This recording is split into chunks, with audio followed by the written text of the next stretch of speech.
Welcome to Mr. Podcast with Claude. And Justin. Today we are talking about the Dexter series finale, our last Dexter podcast number 8 here. I guess we'll probably be talking about the show as a whole, Absolutely. and how awful it was. That's the theme here, right? What else can we say? Yeah, I mean, just the worst, right, guys? Can we just agree Holy shit, that was a horrible season. that it was really offensive as a viewer. A lot of times, I think more than almost any show, the last couple of seasons of Dexter were just offensive to me with some of the things that would happen, and usually would be like. Specifically this season, I remember when I think season 7 was better, as bad as it was. I think season 7 was better, which is just sad. I think season 5 was better, the Lumen season. I think. Oh man, that's a low bar, and if you can't reach the Lumen season, yeah, I'm serious. I think that stuff was better in every way. And it's just pathetic. For the final season, you can't beat Lumen? Come on, guys. Lumen was better than Hannah. Way better.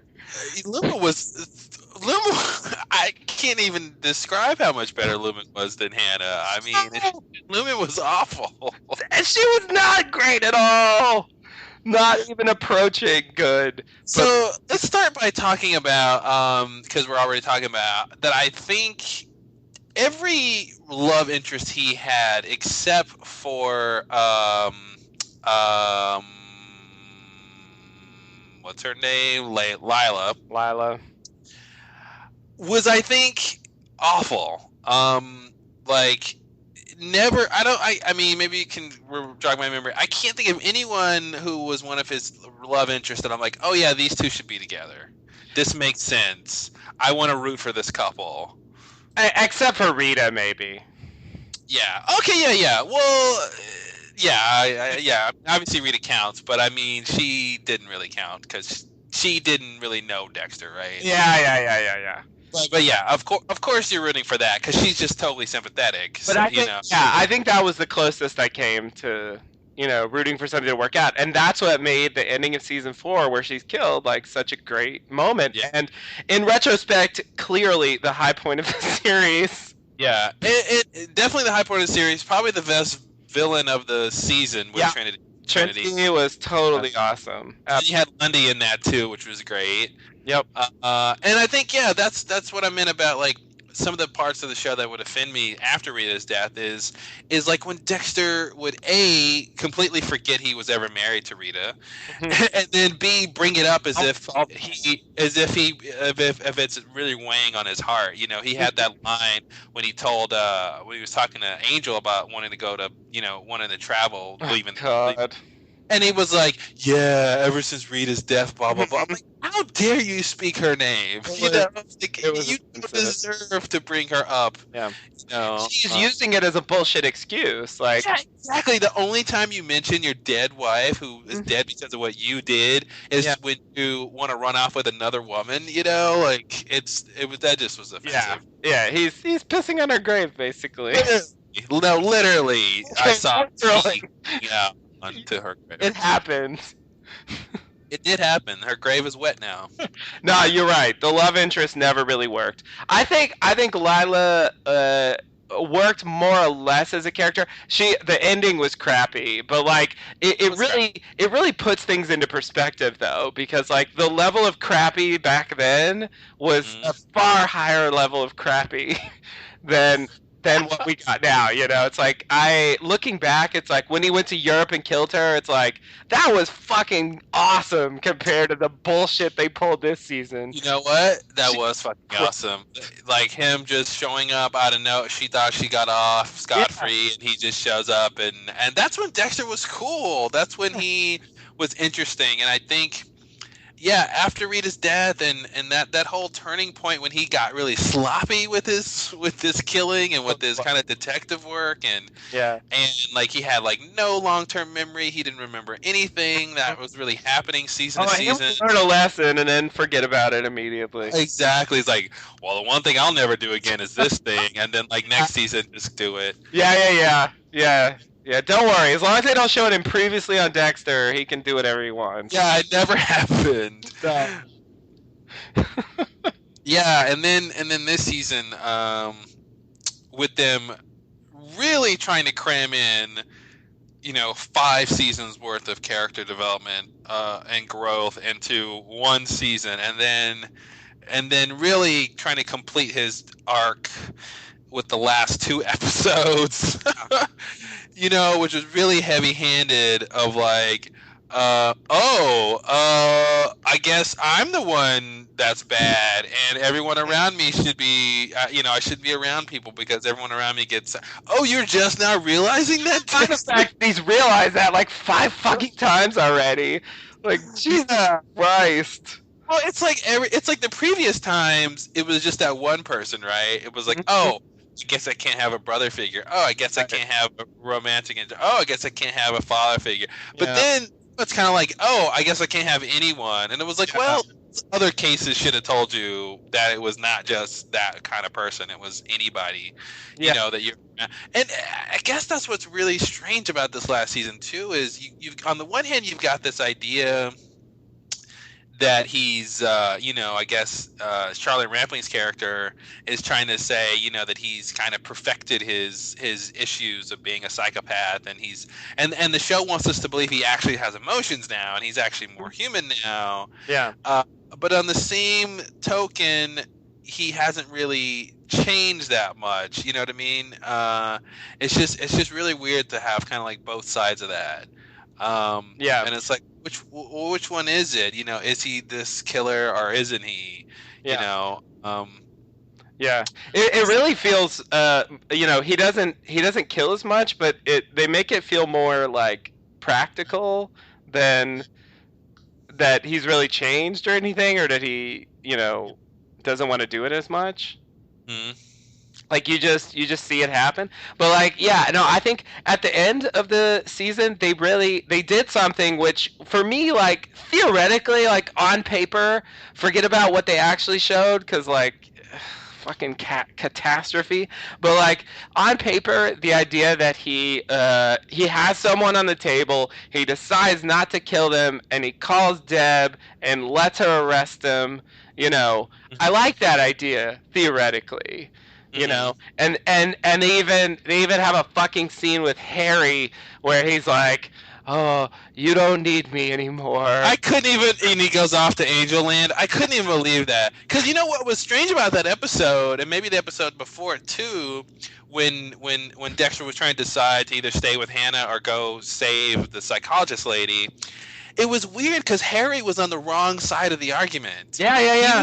He was trying to argue what Dexter would normally want to do, and Dexter was doing the thing Harry would normally tell him to do, and I was like, why are they reversing these? And of course it's because they're trying to show his character growth and show he doesn't need Harry, but it doesn't to me explain why Harry is wrong now. Like, Harry should still be advocating the right thing to do and Dexter agreeing, not like Harry is advocating the wrong thing to do and Dexter disagreeing. Yeah, it's usually like, Dexter, you don't want to do that. You could put Harrison at risk, or you don't want to do that. You know what might happen to Deb, or you can't expose yourself. Don't do this, Dexter. That's like Harry's like mode. And then suddenly he's like, no, Dexter, you have to kill Saxon right now.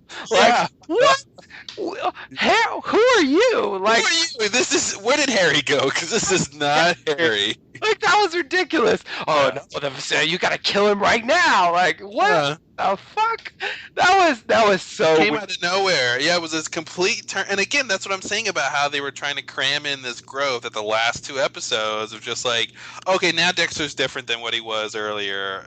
There's no ramping up here. He's just gonna be different now. Yeah, and the thing, it was bullshit. But the thing so like on paper, I'm fine with that idea. Like, I wanted growth in the character, and like on paper that feels like growth in the character, you know. Yeah. But like the problem with the ending for me is that, you know, he realizes that, oh, yeah, you know, I ruined things for everyone in my life, you know. Yeah. Oh, poor me, you know. And it's like, it's not arbitrary that happened. I mean, it's not because, oh, poor Dexter, you know, he just tries to do his best, and people around him keep getting hurt, you know. It's just, it sucks being Dexter, you know. It's you know, it's a break, right? Yeah, exactly. It's like, no, it's not really that, Dexter. It's what you're doing. I mean, it's the fact that you try to kill people, you fuck around with these serial killers constantly. You're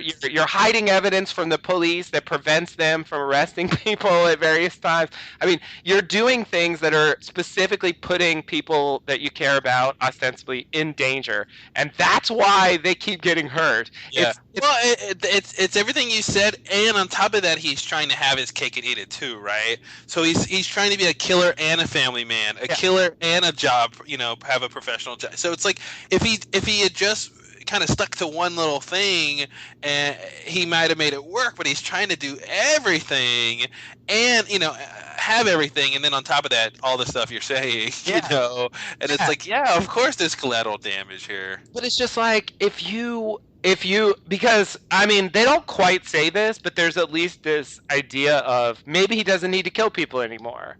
You know, they at least present that idea. Yeah, no, that's the reason he let Saxon off his table. That's his character. Like, he doesn't need, like, I feel like they never, well, they got close to saying, I think they may have sort of said this about his dark passenger leaving, but I feel like they didn't make it explicit, because I'm like, where's the joke about, you know, my dark passenger, you know, got dropped off at the last exit or something, you know, like, I lost him at the pit stop, you know.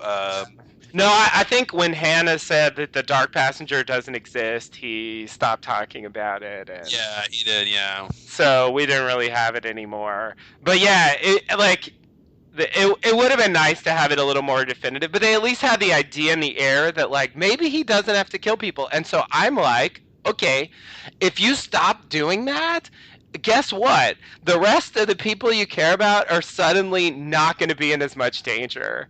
Like the reason, you know, they'll be in as much danger as normal people are, basically, you know. And it's like, everyone could get hurt at some time, but if you're not like fucking around with serial killers every day, you know, fucking Hannah will be okay, theoretically, you know. Had she survived, Deb would be okay, like, you know, she'll do police work. Because so talk about it'll just be normal, you know. So it just bothered me that he's like, it's always my fault, you know. And it's like, yeah, you know, but if you don't kill people, then they'll be fine. And it's not. But that's what's weird, right? And you bring an interesting point, because, again, they want to have both sides. They want to say he's changed, he doesn't need to kill people, but also he's still a threat to anyone he gets close to, and needs to, you know, because he still has these urges, so he needs to.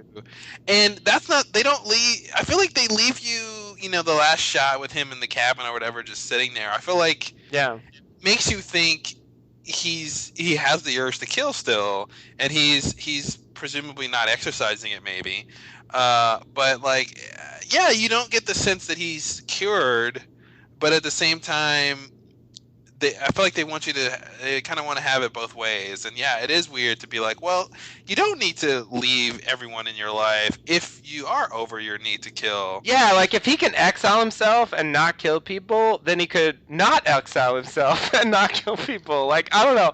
Like, it just seems weird to leave your son with fucking Hannah McCabe. Man. I gotta say, one of the worst moves ever is like two. Well, there's a lot of things, but two things with Harrison, right? Number one is the very heavy-handed way they have him say, "Oh, I love Hannah." Hannah, she's great. Listen, Hannah, you barely fucking know this lady. Jamie is your real mother, who you never think about. You never, I love Jamie. I'm gonna be leaving Jamie? No way. You know what I mean? Like, there was no love for Jamie whatsoever. No, what a thankless. She was Harrison's mother. think that actress really had probably the worst role in the show because even though she was in a lot of scenes and she was around the main actors, she did most of her acting with Harrison. Yeah. Anytime she was in a scene, you could count down until it was like, okay, go deal with Harrison now. Exactly. You got 30 seconds before you need to take him in the other room or go get him dressed or go whatever. But the other thing I hated that made it even worse that Dexter left his son with to be raised by Hannah McKay, who did not necessarily want to be a mother, especially just a single mother to a child not hers, right? So that's another offense. Yeah. It is he told Harrison, which will haunt this boy for the rest of his life, Daddy loves you. I want you to remember every day until you see me again that Daddy loves you. That's so torturous to me, to be like, yes, I am coming back. And I want you to remember every day until you see me that I am trying to get back to you. Yeah. And to never get back to him ever. Yeah. It makes that whole situation 10 times worse to me. I couldn't believe it was like, wow, you set him up he was already going to need psychological help to begin with, of his dad abandoning him. But to set up this whole thing of like, yes, I am coming back, and it's just a matter of time. And oh man, I just thought that was child abuse. Yeah, absolutely. But as little as he seemed to care about Harrison, I'm not surprised. Like, I mean, they wanted, when he wanted to drop some sympathy points, he'd be like, oh, what about Harrison, Yeah. But it's like bullshit. Fucking Jamie raises Harrison while you're off doing your nonsense. I don't buy. I just don't. You're not showing me on screen that he really cares about Harrison that much. And the fact that he fucking leaves him with Hannah McKay to go wander off in Argentina, Jesus. I mean, just how do you? I mean, that's the thing, right? Like, if he had any wherewithal or sympathy or perspective about parenting, like you would, like, how do you leave your kid with some woman, even if you are in love with her, and in some foreign country? She's a fugitive on the run. Yeah. There's people actively chasing her. Yeah. Don't have any good idea of where she's going, and you're just gonna leave and hope that they will just stay in Argentina forever and never have to worry about anything. And and it was a worse. That was a mistake. That was a huge mistake. Just as a side note, wouldn't it kill her to put a fucking wig on? I'm telling you, man, I didn't understand at all why she didn't dye her hair or put a wig on when she went outside. She's a wanted fugitive wearing blonde hair. Everybody knows her description, and she never ever tried to hide it. It made no sense. Not even a little bit. Not even like putting her hair in a ponytail or wearing a hat, like, it was just like, listen, I'm Hannah McKay and I don't care who knows it. And she goes, she has to take Harrison to the hospital. She gets recognized there. And she gets recognized not even doing anything really suspicious, right? She just like she didn't even like really screw up. She just got recognized for being who she is. Yeah, some random lady working at the hospital recognized her. Yeah. How the fuck did she check? Some nurse. Yeah, some nurse like working a double shift and tired as hell recognized her. So how does she walk in the streets? How does she check into a hotel? How is she getting on an international flight without someone? Not only the flight, right, but also the bus. And the bus. Yeah. Of course, the bus. And she fucking stabs a guy with a syringe on the bus. Yeah, and nobody sees. Oh my god. Like, it was ridiculous. I was just like, why? And they didn't even address it. There wasn't even a line about, like, why aren't you disguising yourself? Yeah. Like, should you, like, just do a little bit? Like, just... Yeah. Just like get a black marker and like put a mole on her face, just something. like something, a little help disguise. Come on. It's ridiculous. And it's just like, I can't take you seriously if you won't even do like the most basic thing that a fugitive should do. Yeah. Like, it was just absurd that because she's so recognizable, and they even have it as a plot point in the show that she's recognizable, But then they make no effort to actually do the thing you do when people recognize you too much. Like, yeah. what are you thinking? I mean, it's like okay, maybe she doesn't want to dye her hair or something, the actress or whatever. But like, yeah, a hat, sunglasses, a mole. Yeah. Please, just anything, Yeah. anything.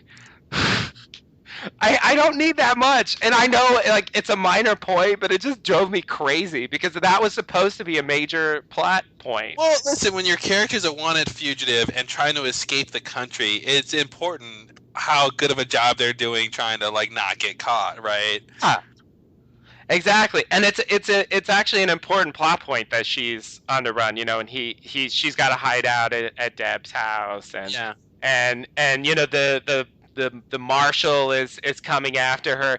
What a flat, pathetic character. As soon as he appeared on screen, I was like, if this guy brings Dexter down, I'm gonna be really disappointed.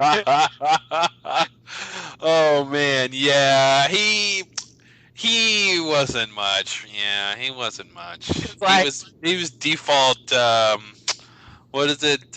Like default cop number 5 or something. Like barely kind of interested. He's just doing the job for money. Like he was no Lundy. Like he was no Lundy. No, like, he just lucked into things. Like he shows up at Deb's house and he's like slightly suspicious, but then he's just gonna let it go. And then he talks to Angel, and Angel's like, "Oh yeah, Dexter's moving," and he's like, "Oh really? Okay, that's interesting." And then finally he gets, but he couldn't be bothered to like look in the window or something, Well, I mean, I would even put the blame on him. I would say, or even that he got lucked into the fact that the people he was following are stupid. Yeah, tother Like they're hanging out at Deb's house. Well, yeah, she's gonna check Deb's house, and like he goes, when he goes to her friend's house. Yeah. And Dexter has the shittiest idea, which is to pretend like he's dating her, which makes him look like a bastard, right? Like you're dating Hannah McKay's best friend. Like it makes him just seem like, to that cop guy, to the bounty hunter guy, like it makes him seem just like an asshole. Like he wants to take Dexter down even more after that. Like no sympathy there whatsoever. I thought that was one of his worst kind of lies or farces. It was really bad. It was really bad. Oh, this is my honey now. And then of course it won't hold up later when he finds out, that he is leaving and all that stuff. Exactly. Yeah. He's not thinking about the long term at all. If anybody gets 2 seconds alone with Harrison and said, he's going to mention Hannah. Mm-hmm. That was the biggest thing is like Harrison is a walking time bomb. All he has to do is say, I was hanging out with Hannah. Who's Hannah McKay? And it's like, boom. Everybody knows who she is. He's hey, Dexter, I got to tell you something. Hannah! Like, it was just like, he wouldn't stop. It's like, yeah, writers, I get it. I know what you're doing. It was so obvious. Like, and they didn't even sell it, right? It wasn't like she was particularly good with kids. Not at all. It wasn't like they had any special bond. Harrison, my mom died when I was a kid too, or something. Or she didn't even like him that much. I mean, it was like she didn't really even seem to like him. She's putting up with him because she likes Dexter. Yeah, exactly. Oh well, you're Dexter's kid. Okay, I'm not gonna like hate you, but like she didn't really seem to like him that much. It was just sort of like, what's wrong with this kid? Honestly, my prediction, in terms of the story continuing after the finale, is once she finds out that Dexter's quote unquote dead, I think she gets Harrison back to Deb. I think I don't see her. And by Deb, Jamie. Deb's dead. Oh yeah. Oh crap. I glossed over the fact where Deb died. It's a fair thing to pass over. It was a very disappointing death. What are you gonna do about that? No, wow. I guess I do mean Jamie. Although Jamie didn't necessarily want to be mommy, but like, at least she seemed to like, enjoy hanging out with the kid. Like, she put up with it. Yeah, like I didn't get the sense that it was just like, oh, whatever. Okay, come on. So, speaking of Deb dying, I mean, can we spend an hour talking about how awful that whole sequence of events was? I mean, talk about just not just bad writing, but just unfair resolutions to the characters. Yeah. You know, like number one is how large is this gonna be? I know it's like a 20 point list. So you know, I didn't understand why Dexter took it upon himself to decide when Deb was gonna die. Yeah, that was weird. Yeah, it's one thing to have her die. You know, I think that's, to me, strike number one for the finale is Deb dying. Like, she did not deserve to die. Yeah. As a character. So that's strike one. Strike two is, but if you're gonna kill Deb, you need to give her a worthy death. Got to give her a worthy death, which she did not get. Not at all. And then, you know, the next point is Dexter kills her. Dexter is the one who kills her, and they didn't do anything to set up any ideas of like, okay, well, Dexter knows Deb, and he would know that she would never want to be on life support, or like they looked in her file and she's got a do not resuscitate order, or you know. She's got a plan about what she, you know, and he's, you know, something, you know, or even she says it, you know, when she's conscious before he kills her, like later before, like, you know, Dexter, if I don't pull through and I'm on a machine, you know, you gotta do what's right and take me out. Just set up this thing, and not just have Dexter in his misery or whatever decide, well, I'm just gonna kill her now because, and it's just a selfish move. So it's such a weird thing when they're trying to move him towards this place of not being selfish and realizing like he's got to not have people around him and all this stuff. But it's like, it's such a selfish thing to be like, yes, my sister's dying. I'm gonna decide when she dies, and I'm gonna go. And then, okay, so you got all that, and then which is not enough already, by the way. It's like, which is already a fail, right? You already get an F. Yeah. So, and then on top of that, you have him stealing her body from the hospital, which makes no sense. Yeah. Like, people are gonna be like, where the fuck did she go? Yeah. They do have cameras, so they'll find out Dexter did it. If anybody looks through it, which Miami Metro they won't. Of course not. And then, okay, so you have all that stuff, and then on top of that, Dexter disposes of Deb's body where he has disposed of the most vile people ever on the show. Yeah. It's no better burial than the worst psychopaths on the show. Like, I couldn't even believe that. I knew he was going to do that when he took her on a boat, but I was like, I can't believe he's going to do this. Like, really? That's the best you can think of? Like, it blew my mind that he, like, at least take her with you into the storm, you know? Like, why fucking... like, that's what you do to the, like, child molesters you kill. Like, why are you doing this? People you don't care about at all, and then you do it to someone you really care about. That's a mixed signal. And on top of the other thing I hated about her death was he didn't give anybody else in her life a chance to say goodbye. You know, Quinn is going to show up to the hospital wanting to see Deb, and they're going to say she's gone.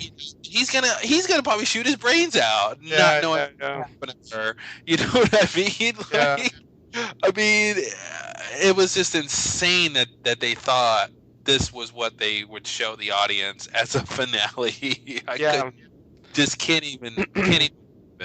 Yeah. I will say, I mean, the last minute like renewal of the Quinn Deb romance. I mean, it was a waste of time. It was whatever, boring. I mean, it was just there. But I have to tell you, I found that relationship much more compelling and much more believable than I did Dexter and Hannah.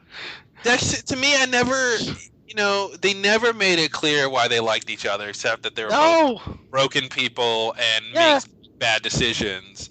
You know, like, it made no sense. He was just never rational about her, and it's just like any like reasonably nice looking blonde lady who will let me share my dark passenger is like the love of my life. That's exactly. I'm telling you, and I really wish that they couldn't have at least tied his propensity to follow that model behavior back to Rita.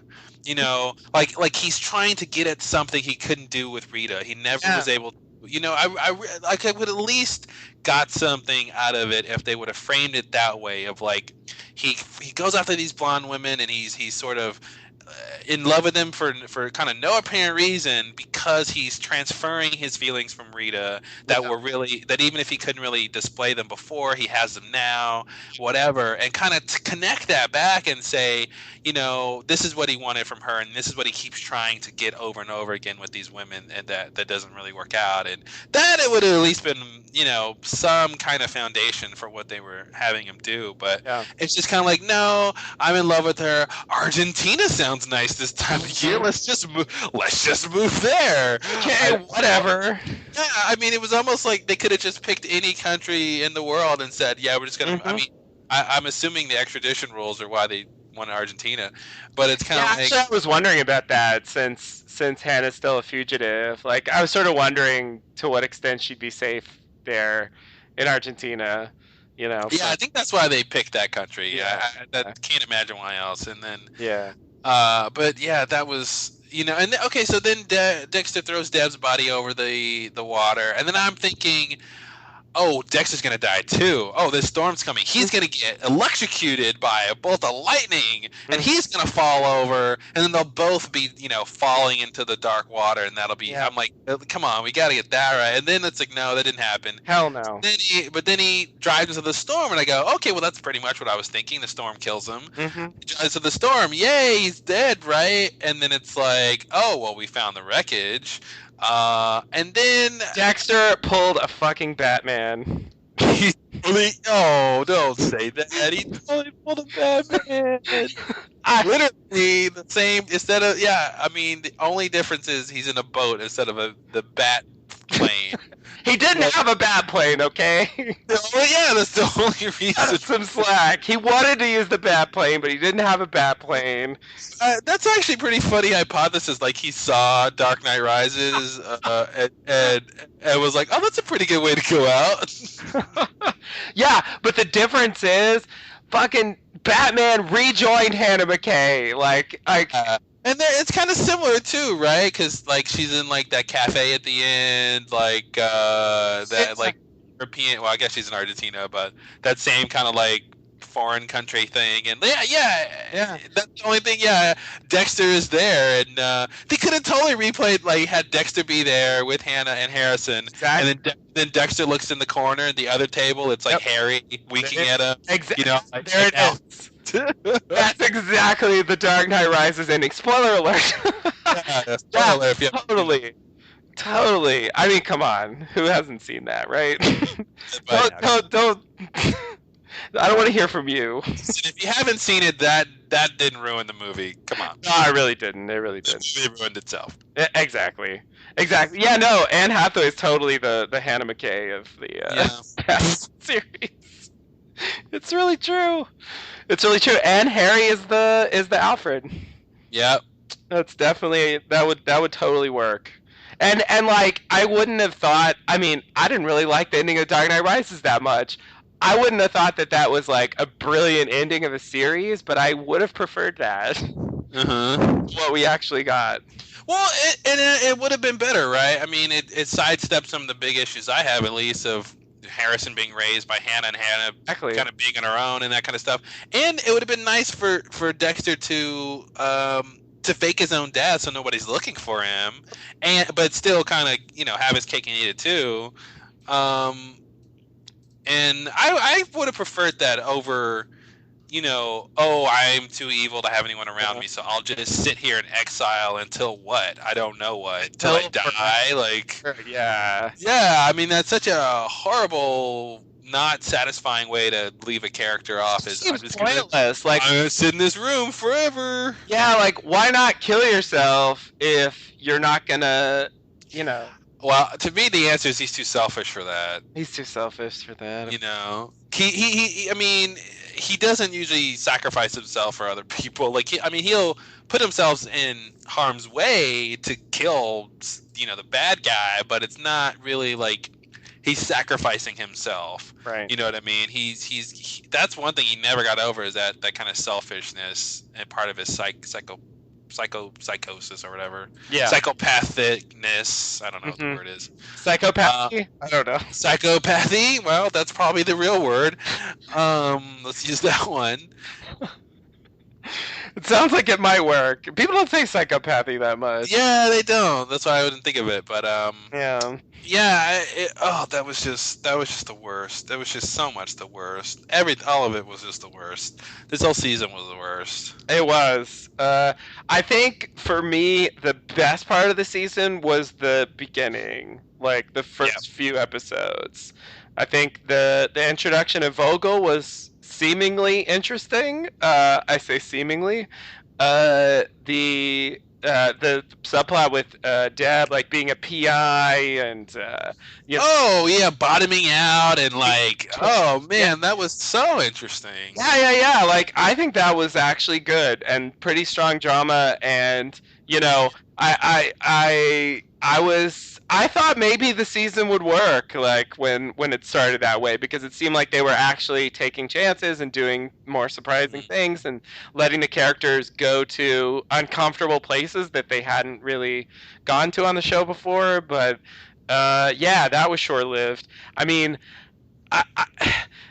he comes out of that. They come out of that with Dexter coming to the conclusion that he can't live without Deb. Like that was the big thing, because they, I mean, they have the whole thing where she tries to drown him eventually, and they have all these sessions with Vogel, and like that's the big conclusion that he comes to at the end. Yeah, he can't live without her. And then 3-4 episodes later, he's like, later, I'm going to Argentina. Yeah, he's like, see you, bitch, peace out. And I thought, this is one of the few crappy things Deb did. I mean, I blame the writers, of course, but it's like when he pitched to her that he was going to move to Argentina with Harrison and Blondie, I thought she was going to convince him not to. I thought she was going to put up a fight and say, you're crazy. There's no way this makes any sense. Yeah. And she basically was like, oh, that's weird. That's a weird thing to do. You sure? He's like, yeah. She's like, okay.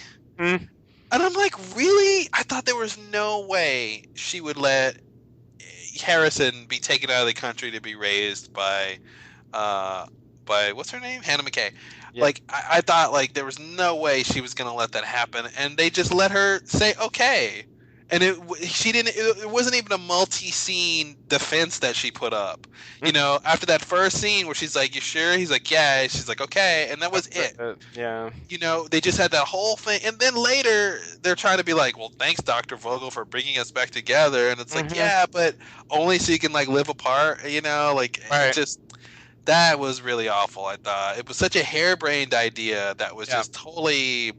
And it was just so illogical. It was just like... You could see it on Dexter's face how the plan just made no sense, and he couldn't even see that it made no sense. Yeah. Oh yeah, we'll just start over, new country, and Argentina sounds good. Okay, let's just go do that. Yeah. It was just random nonsense. But like in the latter half of the season, Deb was just agreeing to everything that Dexter wanted way too easily, and it was pretty disappointing, including of course letting Hannah stay at her house. Hannah, the person who tried to murder her. Yeah. That something no one really brought up in any forceful way. At all. Like that's the reason why they had the falling out originally, Well, it was like, oh, I only tried to murder you because I thought I needed to, but oh well, I thought you were in my way. Oh, you're not, so it's fine. Yeah, it was like they totally glossed over that. Not only did she try to kill her that first time, but she drugged her, when she came back, and it was like, I just wanted to get your attention. Really? Yeah, that was ridiculous. How about a note or a letter or like a postcard? Like, yeah. They never explained that in any way. Like that made sense to me. It was just like, really? That's your way of saying hi, I'm in town? Like it's just stupid. She needed to see if he would turn her in, right? She needed to test his loyalty or whatever she claimed, but yeah. And I feel like they rewrote her. Like I feel like they turned her into kind of a normal person. Yeah. And that's not what she was last season. Like she was yes, she would kill people like when she when she felt she needed to because they were threatening her or something. Okay, that's one thing she did. But they also had other stuff. I mean, the killing spree that she went on with that guy. What's his name? Hey, he forced her to do that. I mean, except when we revealed that he didn't. Yeah, exactly. I mean, Dexter specifically talks to her, like that's one of the early conversations they have about how, like, yeah, that's not true. You enjoyed doing that.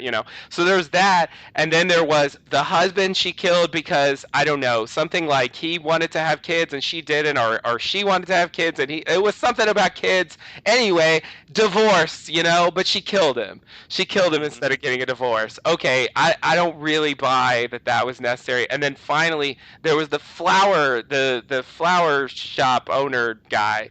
She just killed him or her, I don't know, whoever it was, to take over the flower fucking business. Yeah. That's not a threat. It's not a threat that you don't own a flower business.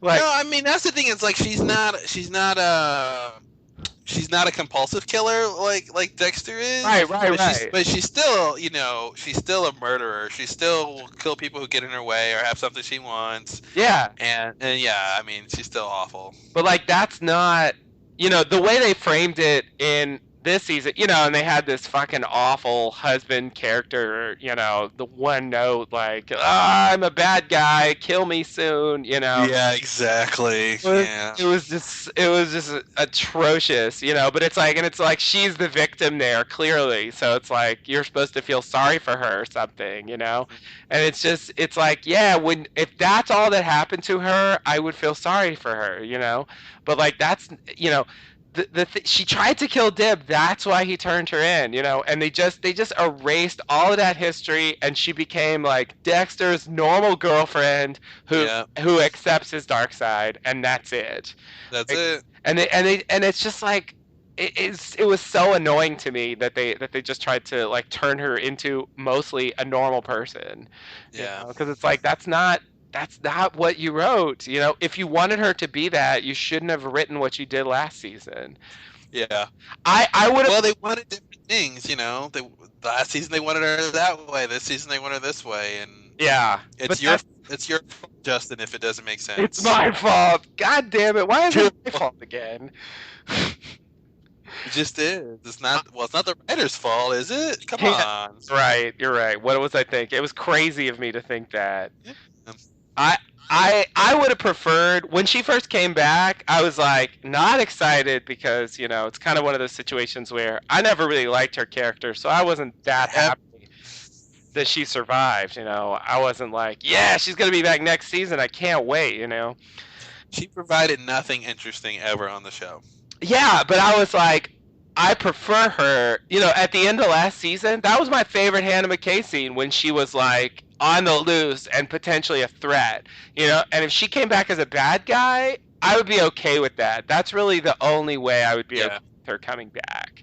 But her coming back like this was just a complete fucking disaster. Well, and they do that red herring, right? Where they make her come back like she's a bad guy, by drugging them at first, and then it's like, oh, just kidding. That was just a test. Sorry. That was just my way of saying hello. Hello. Yeah. What? It wasn't a strong poison. Yeah. Like, what? Come on. Ugh. Just awful. Fucking Hannah! I got so annoyed with Harrison. Shut up about Hannah already. Oh my god. Alright. So, yeah, Deb's... okay, so I want to talk... so we talked about Deb's death. I want to trace that back a little more, and in that way address some other issues from the season, of which there are so many. Oh. So she was basically killed by the brain surgeon. She was shot by him, and then she goes to the hospital, And then she's like, "Nah, I'm cool." And then the next scene, nah, she's dead. She's like inoperable. Like there's no way she's ever gonna come out of a coma. No, she literally was like, "Oh, I'm cool, Dexter. Go leave the country now before I even recover, before I even get discharged from the hospital." Yeah. Yeah, and then like 2 scenes later, she's like completely in a coma and there's no hope, and it's just like, what the fuck happened? Like Western medicine, man, they don't know what they're doing.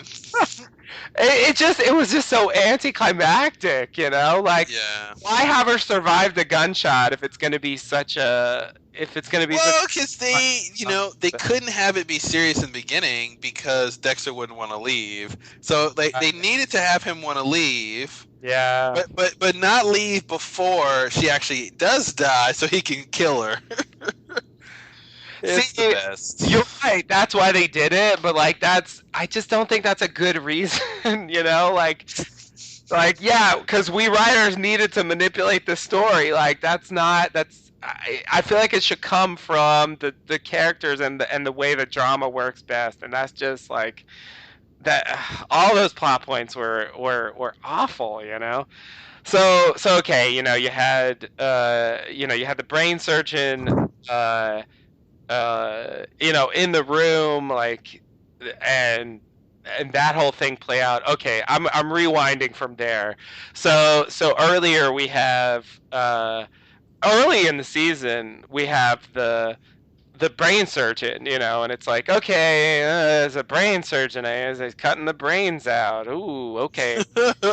Yeah. How much did you ever care? I mean, I found it like pretty. They never made it to be that big of a deal. It was so centered around the doctor. It wasn't like this guy was like a mastermind, or he wasn't. He wasn't really. Yeah, it wasn't. He was a blimp on the radar, and that was it. It wasn't a big deal. Yeah. And so. Yeah, definitely, and he's mailing the brains to Vogel, and so it's kind of like, okay, that's a little surprising, and so then she's like, okay, Dexter, come help me. I got a list of my patients. I think it's one of them. Let's go track down the brain surgeon. Okay, cool. Sounds like a good project for Dexter. So then he kills one guy who wasn't the brain surgeon. Who cares? But he was just bad anyway, right? Yeah. He was the cannibal guy, yeah. Yeah, he was the cannibal in the refrigerator guy, whatever. Cannibal Lecter. Cannibal Lecter, thank you. Yeah, he was a really shitty Hannibal Lecter. And then they stumble on this guy who has like a scar on the back of his head, and turns out he's had brain surgery, and he's one of her patients, and yeah, he is a serial killer, in fact, but then they portray it. Wait a minute, he's a serial killer. He cuts out their brains, right? No, actually, what he does is he breaks their toes one at a time, and then kills them and buries them in the backyard. Okay, that's weird. That doesn't sound very much like the brain surgeon. Yeah, whatever. It's the brain surgeon. Shut up. Like there was never on screen did Dexter express any doubts that was the brain surgeon. They go to the box. They're like, well, there we go. I guess we solved the brain surgeon case. Well done, huh? Yeah. Not bad. Way to go, Dexter. Pat yourself on another job well done. Never questioned it. And I'm going, am I crazy? Like, what's wrong? This guy has two methods of carrying out his, murders. Like, that's weird. Like, it's like, why would that be true? Like, is this the worst written Dexter killer ever? Like, where they just don't even acknowledge that he's this inconsistent, Yeah. And for a couple episodes they act like it's over, and the thread tying it together was make your own kind of music, which I think was a really bad choice. Or at least for me. I mean, I like the song. Obviously, Lost fans will know "Make Your Own Kind of Music" from Lost, who used it better than any other show has, and certainly Dexter. It was just weird that they chose that song since it was such a particular thing from Lost. But they show it early in the season when he has randomly the brain surgeon he takes another guy and has him kill some other guy. So he like has him suffocate him with a bag or something, and then films it too because he films things. I don't know, whatever. Yeah, right. That was. Yeah. Right. So yeah, like it's hard to even tell this story without boring myself to death. But like, okay, so then in the meantime, Dexter decides to like hire a protege. Yeah, I'm gonna have a mini Dexter, and I'm gonna teach him the code, and he's gonna. Oh man! Right? Wasn't that awesome? Okay, so. Yeah, so that plotline was just fucking awful for the 2 seconds that it lasted. Yeah. And so then he goes back to his apartment and oh look, his brain's gone, and the Make Your Own Kind of Music is playing, and oh, the brain surge is still around. But Dexter never even said like any words about like oh wow, I should have seen this coming. I should have realized the inconsistencies. He didn't even seem surprised. Yeah. It was just like, oh, that's weird. Too bad he's dead. Guess I won't teach him anything. Yeah, there wasn't any like, oh wow, I missed something. I can't believe I got the wrong guy, and all this. Yeah, it was just I mean, again, it shows Dexter being off his game. That extremely so. Like he didn't even have like. Why am I doing a better job than Dexter? Like I'm watching this plot and going like, that's bullshit. He's not the brain surgeon, and Dexter never realizes it. Like that just makes no sense. Mm-hmm. Like I don't get it. But yeah, so then finally they introduce the brain surgeon. Oh, it turns out it's the Ryan Gosling type who's going out with the Dexter's neighbor or whatever. It's like, wow, really clever. That's definitely as good as the ice truck killer thing. Like, yeah, well done, guys. Okay, whatever, fine. But they have this thing where the neighbor is killed, right? And he thinks it's his little mini Dexter protege guy, Yeah. And so he suspects him at first, and turns out it's not him. Turns out it was the brain surgeon, and he went so far as to plant a razor blade or something on the kid's car to like get a blood sample. That was weird. Yeah, I got confused on what happened there. Yeah, because he for no apparent reason wanted to frame the kid. Yeah, exactly. Like, what the fuck was he doing? Like, it would have been a great plot line if he frames the kid, Dexter kills the kid because the kid broke the rules. Yeah. And then he finds out, oh no, the brain surgeon is not only alive, but he's the one who framed the kid, and that would have been an interesting development. Wow, that actually sounds good. Good thing they didn't do that. Yeah. Oh my God, you're right. I wish it had been that. It should have been that. That would have been a reasonable plan. But fucking brain surgeon goes from going to all this trouble to frame this kid for a murder to killing him like 2 days later. Yeah. What was the point of that? It was no point. Like, and it was never explained. No one on screen was ever like, why did he do that? What was going on? Dexter never was like, why did you frame Zach? Why did you frame Zach and kill him? Like, there was never any discussion or acknowledgement of how fucking weird that was. And I still have yet to understand what that was about. It seems like he just was just trying to get at Dexter. but I don't know why he decided to do it that way. Why he thought the kid ever really mattered to, like, how did he know the kid was even meaningful to Dexter? I don't even know that. Yeah. I mean, I think. Oh yeah, that's a good point. I mean, he might have known that they knew each other, but it doesn't necessarily mean that he would. And obviously, Dexter didn't really care that much. Oh no, that's right. He knew because he was hacking into Vogel's computers and reading her files and stuff. Oh, that's right. So he was part of the reason he was against the kid was he was usurping his role as the son. Vogel's son. She can only have one son, right? Just one. Just one, guys. Any more than one, you die. Yeah. So I guess that's the idea. I mean, that's how he knew, but like it still doesn't really explain why he did what he did. It just seems like a really, I mean, whatever. For this show, I guess it's fine, but it just seemed like really sloppy in terms of like what the plot was supposed to be there. Mm-hmm. So like, yeah. So finally we come out of all that, which is just a really big murky mess.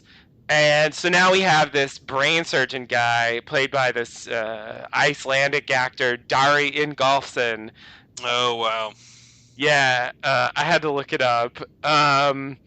And he's pretty boring. I mean, he just stands in a room and maybe he'll kill you, and he makes this face, and that's about it.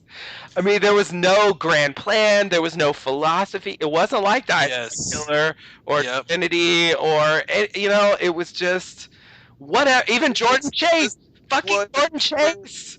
Yeah, it was pure psychological or psychopathic reasons. Pure psychopathic revenge.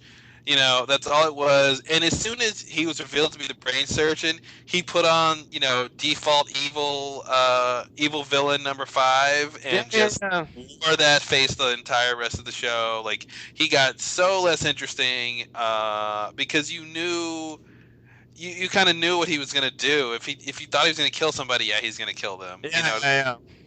Yeah, it was pretty crappy by that point. Yeah, and like his final thing, like, okay, right. So there was this scene. So finally they capture him, and then unbeknownst to them, like the marshal comes by.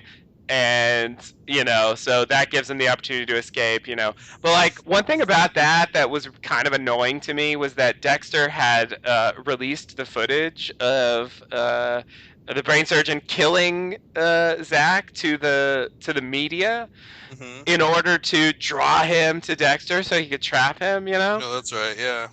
So like he was on the news, like sawing somebody's brain out, and this fucking guy walks in this room, and okay, like it is possible that he didn't see the news reports and didn't recognize this guy, but it was just really annoying to me that he had been, after Hannah McKay, who wasn't on the news lately, gets recognized by some random lady in a hospital.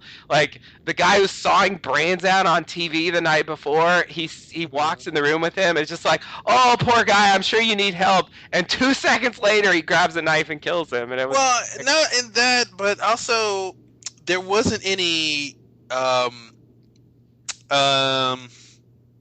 what's the word? Supporting evidence that the marshal should have been. Was he a marshal? I think so. Yeah. Okay. Yeah. So he keeps. He walks into that situation. He should have been skeptical, because it's not like he knew Dexter was a serial killer, right? Exactly. So it'd be different if he was like, he walks in and then the brain surgeon says, "Oh, this guy is held me captive and help me," and then the marshal, knowing that Dexter's dangerous, goes, "Oh, okay, I believe you." Yeah. So he didn't even have that context to kind of go along with it. It was just kind of like, "Oh, you say you need help? Okay, I'm gonna help you." Yeah. I mean, you kind of saw it when Dexter left them alive, and then they go outside and start talking. You kind of see, like, well, he's gonna escape somehow. Yeah. I was hoping not though, because like his character really did nothing for me, and I was like, fine if we don't have to deal with him in the last episode of the series. Like that would have been fine with me. But yeah, of course, he gets away not before shooting Deb, which is basically the thing that kills her. Again, extremely disappointing that that's the thing that kills her. He's the guy who, yeah, it's bullet wound, Yeah. to the side is the thing that gets her. Yeah, that was really crappy. Yeah, it's just deeply, deeply disappointing. Just because she walks into the room and you know doesn't really know what's going on. Doesn't have a chance to. I mean, she shot him in the shoulder or whatever, but like, it was really just a matter of walking in the room and there's a dangerous guy in there with a gun, and so he shot her, and that was it. Boom. And it's like, really, like.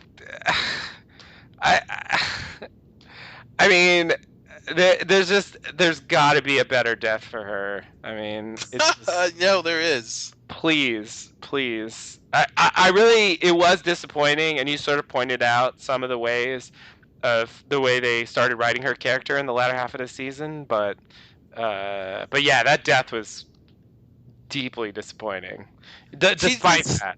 Yeah, she just didn't deserve to die as a character. There was nothing I think you get out of her dying as an audience member. I just, I don't see why they killed her. I mean, what is it? I mean, I guess they thought they needed that for Dexter to kind of go on his self-exile, but I don't get it. I don't know. I mean, for me, like, she was the one that kept the show floating when it was like, oh, totally, in the worst seasons. I mean, in like season 6, like the best stuff in season 6 is when she's like trying to be the sergeant, Yeah. Like that was the best part of the season. Trying to get a promotion was strangely fascinating, right? I mean, that's such a boring plot line. It's a promotion, and somehow that was way more interesting than anything Dexter was doing. Yeah, totally.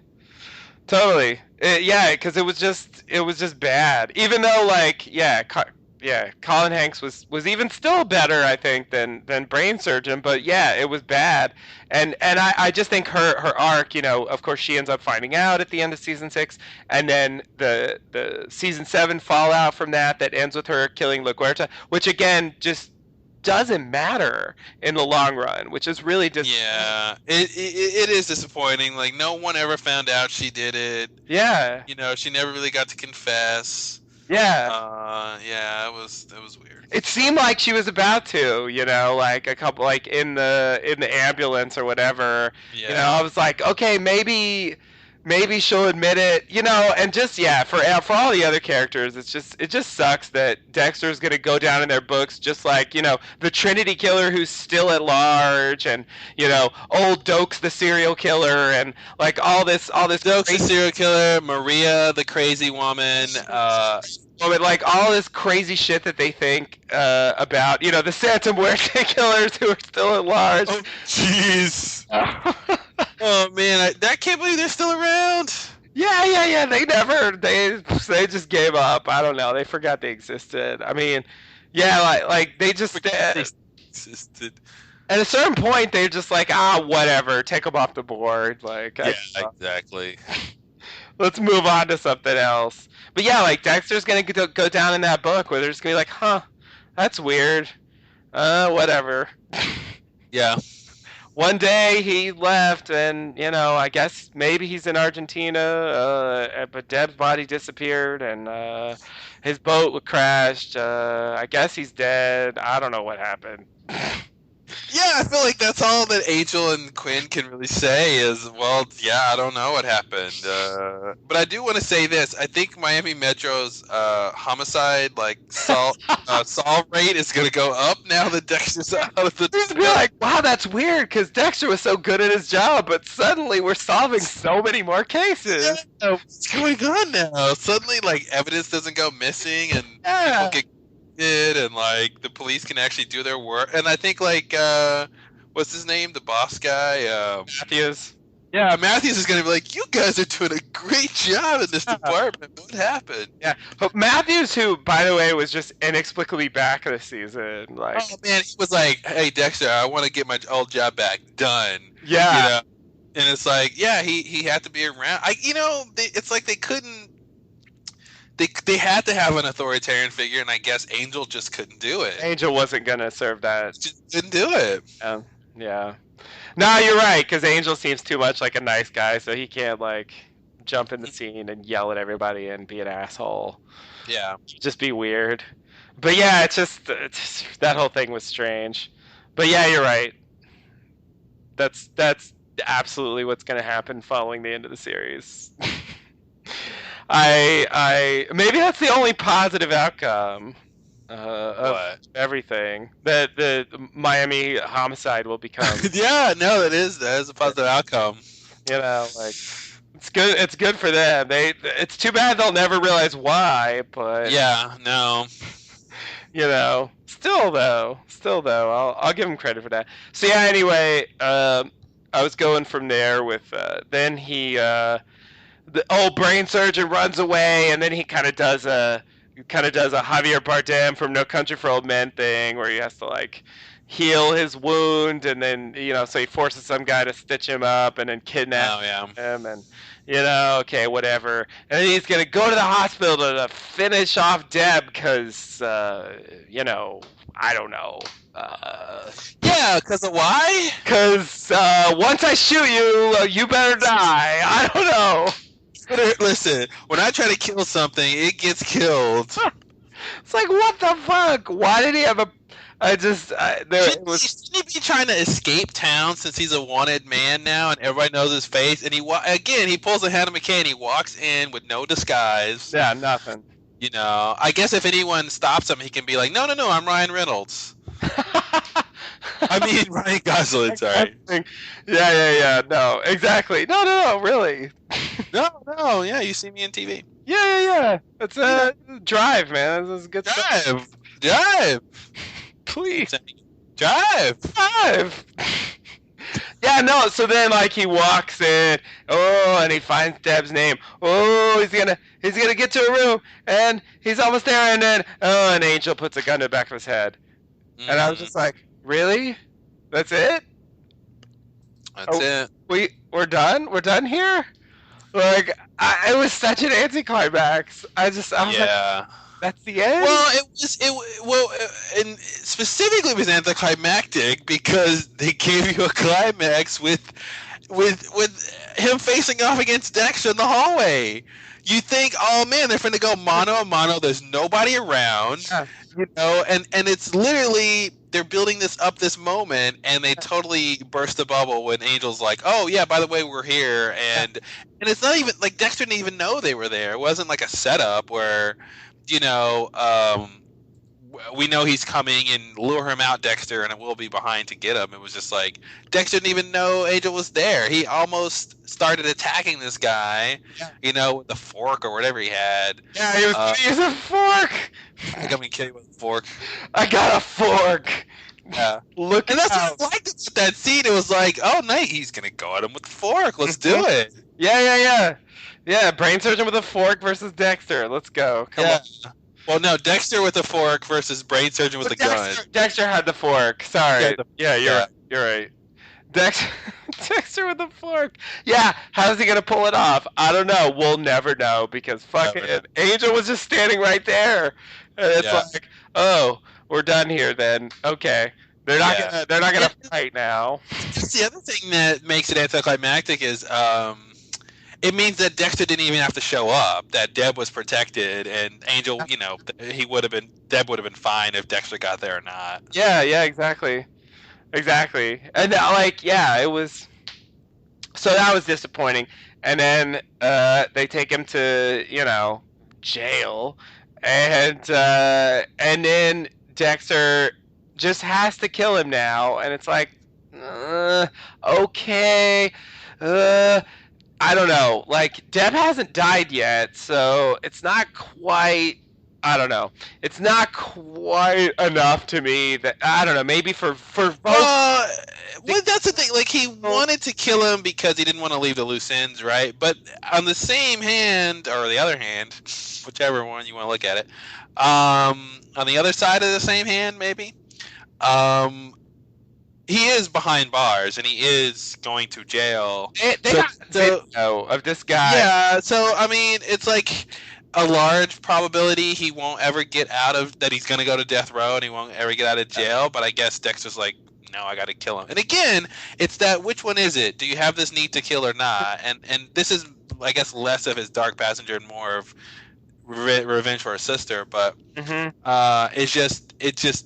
it doesn't really line up to what they're trying to do for his character. Yeah, exactly. It seemed like kind of a bad choice for where they wanted to take the character arc, but like, okay, so he goes in there and he contrives this way of bringing in this pin, and then I'll tell you about it, so then you'll stab me, and then it'll be self-defense so I can stab you, and then you'll be dead, and that's good.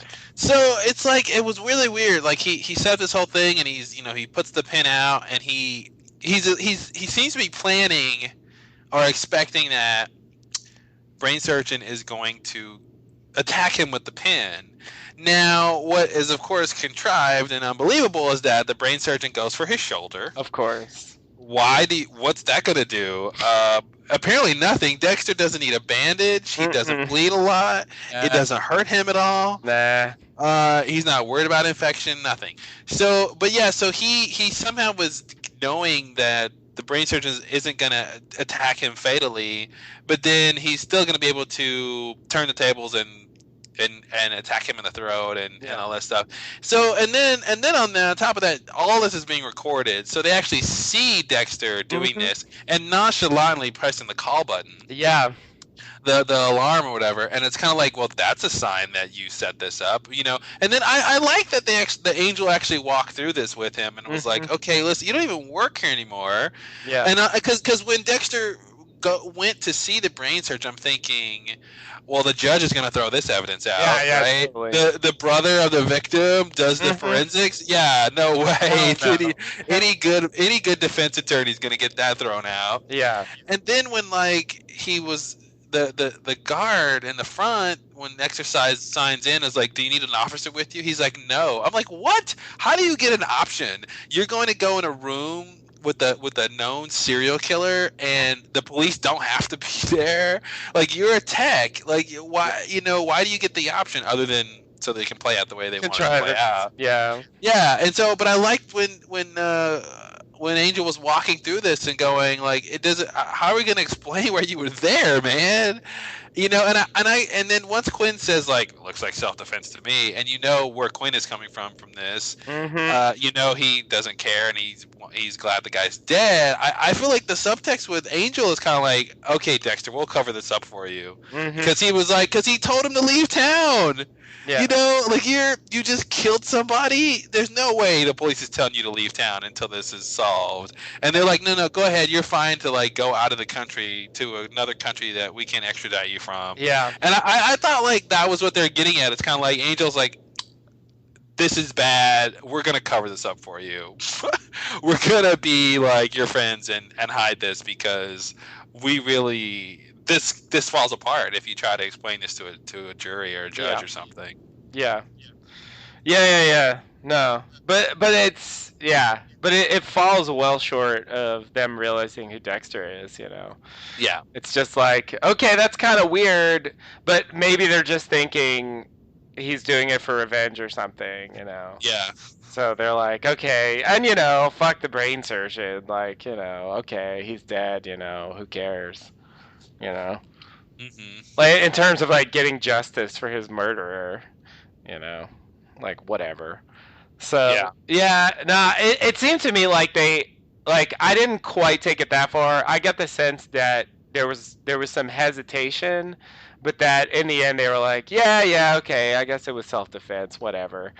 But yeah, I think it's reasonable to say that they sort of realized they were covering something up, and they were just fine with it. They all liked Dexter. They all thought he was a good guy, and they were all pissed about Deb and stuff, and so the whole context, yeah, that makes sense.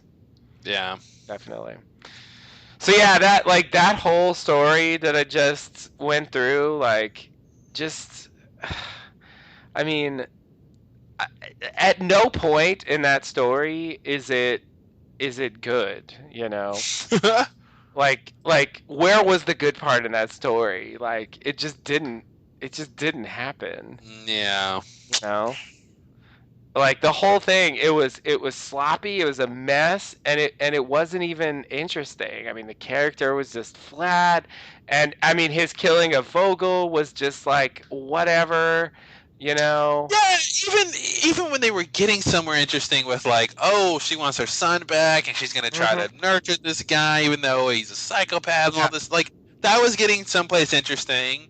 You know, when she sides with him against Dexter, and all this stuff.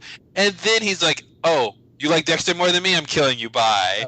And there's no drama for his character anymore. If he's just a complete psychopath and doesn't care about anything, then, that's not that interesting. Yeah, exactly. It was just, no, you're right. Those like two scenes, like those, I guess that was the part where it threatened to get interesting, but didn't. They did not make good on that threat. They managed to just avoid it. Yeah, it was nice. See, coming up, swerve, don't hit it. Yeah, no, it was weird. Like Dexter shows her the video of him killing Zach, and she's like, "Oh yeah, okay, you're right. He can't be redeemed. I guess I'll help him." It's like she knew he was the brain surgeon. Like I didn't really understand why that was so. It's like I mean, I guess seeing it, it's like shocking. I get that, but I feel like for someone like her who ostensibly is an expert in psychopaths, I mean, I feel like the idea that such a person is killing people in an awful way is not that doesn't mean they're irredeemable necessarily. Like, I mean, if you cut to Dexter like sawing bodies, I mean, I'm sure it would look disturbing, Yeah. But like he's got a code, it worked, like I don't know, it just seems weird to me.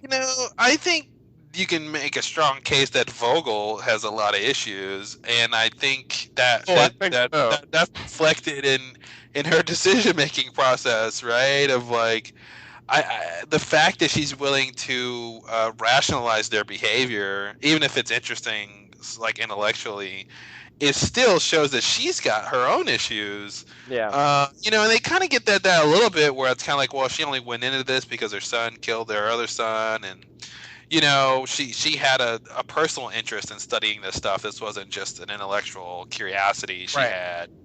Yeah. So yeah, it was. Which explains to some extent maybe why she's so crazy herself. Yeah, I think so. I think they went pretty close to that line without saying that she's got issues that she needs to talk to somebody about. Yeah.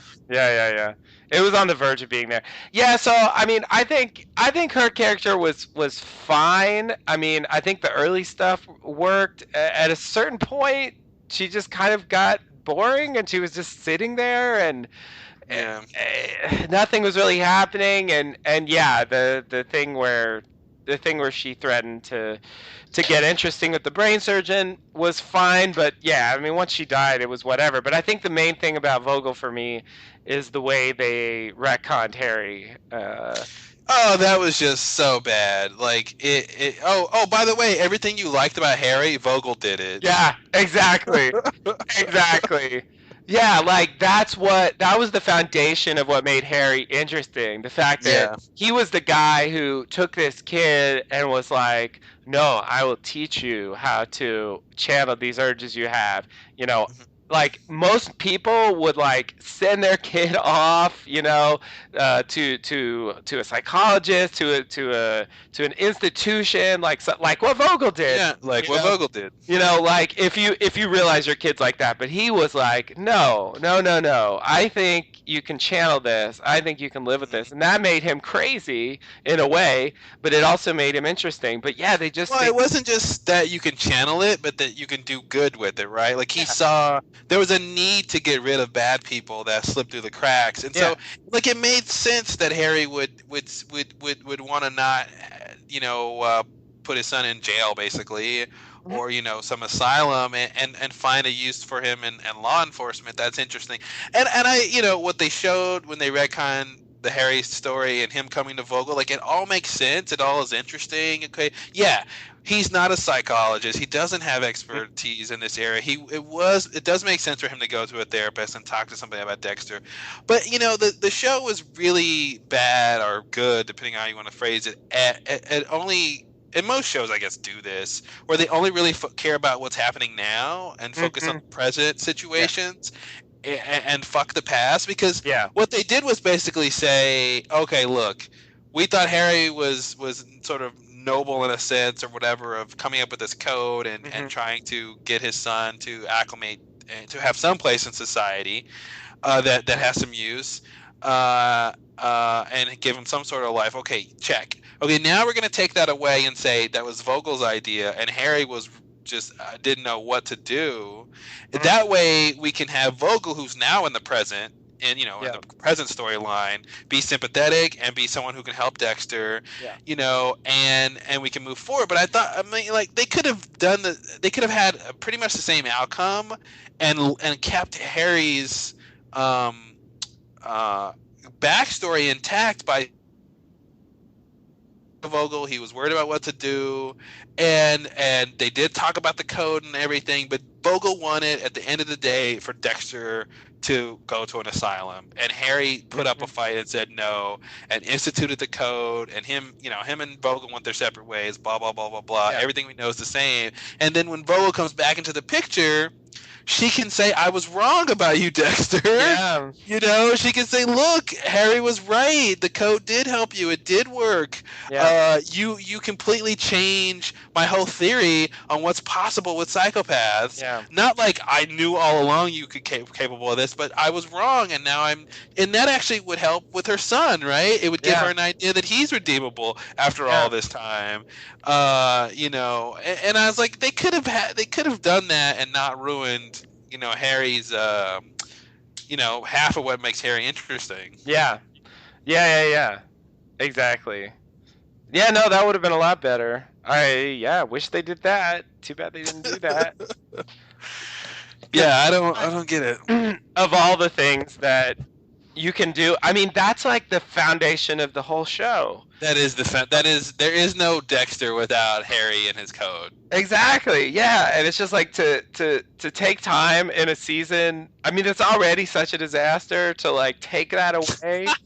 Yeah. It's just like, wow. Like how can they how could they possibly do so much all at once to like ruin things? Like it's just even that they couldn't leave alone. Yeah, right. Even that.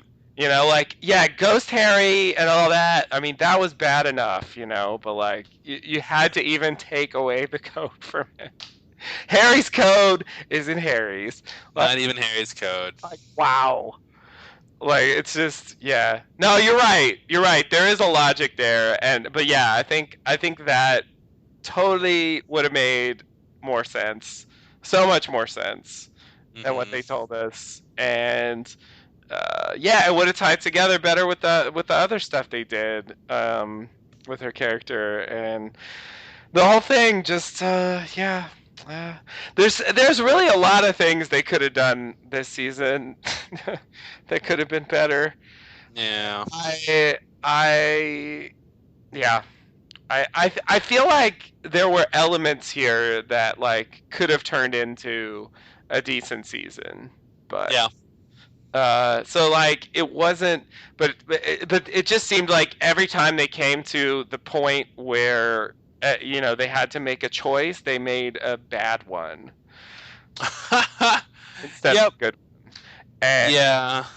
After a while, that adds up, Yeah, they just had these disparate elements they could have worked harder, I think, to like the Zach stuff and the brain cert, like all this familial thing that they're trying to do with Dexter, right? And the backstory with Harry and all this kind of these placements of kind of a family structure, like could have been, they could have done something with the brain surgeon, killing his brother and then maybe wanting a brother in Dexter and then Dexter killing his brother, like there's a similarity there. Yeah. They have some stuff in common, but they just made him a one note villain with really no goal. It'd be different if it was like, I'm gonna expose you as a fraud, Dexter. Yeah. I know you're a killer, and so so it's a ticking time bomb. Like, don't say that. That sounds interesting. Why would they do that? It's like it's a ticking time bomb before, like, Dexter has to get to the brain surgeon before the brain surgeon, tells Miami Metro who Dexter really is or something. Yeah. That would have been interesting. And another interesting thing for the finale would have been if Angel had found out something to cast a little doubt on Dexter. Yeah. About tying into the Bay Harbor Butcher and all that stuff. Mm-hmm. Like, it would have been interesting to go out with Angel of all people being by himself, the only last person in Miami Metro having a little bit of doubt about Dexter, and them just ending on that. Yeah. I don't know what he should have found out or how they would have got there, but just a little something. He's cleaning out Dexter's lab, his office or something, and he sees, something tied into there where he gets something shouldn't be there. Mm-hmm. He goes, wait a minute, huh? Or something tying to a previous murder, just something that's like, let's not have Dexter go out like as a hero in everybody's eyes, Right. Yeah. Oh, that would have been great too. I mean, Dexter was never really threatened with exposure this season, which is, I remember that was kind of your big thing about the last. Remember, we were kind of talking before, like what would happen, and that's what we were kind of both thinking probably was just that there would be something where people know who he is and he's on the run or something. Yeah. I mean, I still stand by the idea that season 2 was a better final season than this was, because like when it started off because season 1 was quite good, but when it started off with him looking on the news and they're pulling out the bodies that he dumped, it's like, oh shit, Yeah. Wow, he's really got problems. He's actually got, and then Lundy shows up and he actually seems like he knows what he's doing and he actually poses a threat, and there's even like the way he plays it, it's ambiguous whether he suspects Dexter or not, And of course you have Dokes trailing him constantly, and Dexter is getting this noose around his neck that's tightening, and it's just it's so compelling to watch him actually have to deal with this situation, and to me it just felt like, and with the threat of exposure like constant, I was just like, I couldn't believe they were doing that in season 2. Because I was like, don't you need to do this at the end? And I stand by it. I think that was a better end of the show season than this was. Yeah. Because this was just so. I mean, they even had one scene, and they back in season 5, Quinn started being like Dokes just randomly for whatever reason, and he hires what's his name to follow Dexter, and he gets the pictures, and then there's a whole thing where Dexter kills him, and then the blood goes on Quinn's shoe, and then Dexter covers it up, and then Quinn's like, hey, yeah, I owe you one, I guess he never really connected the dots to what it means that Dexter covered up evidence for him, Yeah. because why would he do that other than actually he knows something about, but okay, whatever. And then never again did Quinn not trust Dexter. And they even had a scene this season where Quinn was tailing what's his name? Zach, yeah. And then Dexter goes and he's got the body because he syringed him like behind like a dumpster or something, and Quinn drives by. The body's like below Dexter's feet. It's like, oh hey Dexter, out detectiving again. Or he's like, I know what you're doing here. Yeah, you're following him too, right? Because you care so much about this that you're gonna on your off hours come follow this guy. Oh yeah, right. Yeah, and Dexter just like called Jamie and got him to, got her to pull Quinn away, and he totally falls for it, and he sees Dexter and I know what you're doing. Great detective work, and he, waves goodbye. He doesn't think a second thought about that situation. Yeah. He wasn't even a little bit suspicious. They didn't even play it like, except for the first line, I know what you're doing. There wasn't even the suggestion that maybe he thought that was weird, Or even when Zach does end up dead, he's not like, hey Dexter, you were trailing Zach. Did you trail him the night that he died? Do you know anything about this? That's a good point. Yeah, no, exactly. Yeah, and he ends up dead in Dexter's fucking apartment, like next door to Dexter. Yeah, exactly. Like that's not suspicious, huh? Yeah. I mean, well, yeah. So in Dexter's apartment, not even. Oh, I'm sorry. Yeah. In Dexter's apartment, the neighbor was killed next door, but he was like in his office chair, like It's like Jesus Christ, like. How did they resolve that? They didn't. The police didn't come to his house, right? Yeah, they did. I think so. So they know that Zach was killed in Dexter's house? Oh, no, that doesn't make sense, does it? No, he just killed the body. He just got rid of the body. Oh, because his parents think Zach's just missing, right? Yes, that's what happened. That's what happened. I'm thinking of Vogel because he called the police and they come to Vogel's house, but he wasn't gonna let them come to his house with Zach's body in there. Yeah. Which I guess makes sense because that shit would be hard to explain. Yeah, well, this guy decided to kill the guy who killed the neighbor got killed by somebody else. Yeah, and he killed him in my place. Why me? Oh, bad luck, I guess. I mean, Yeah. I don't think that would work. So yeah, no. I remember it now. They showed him getting rid of the body.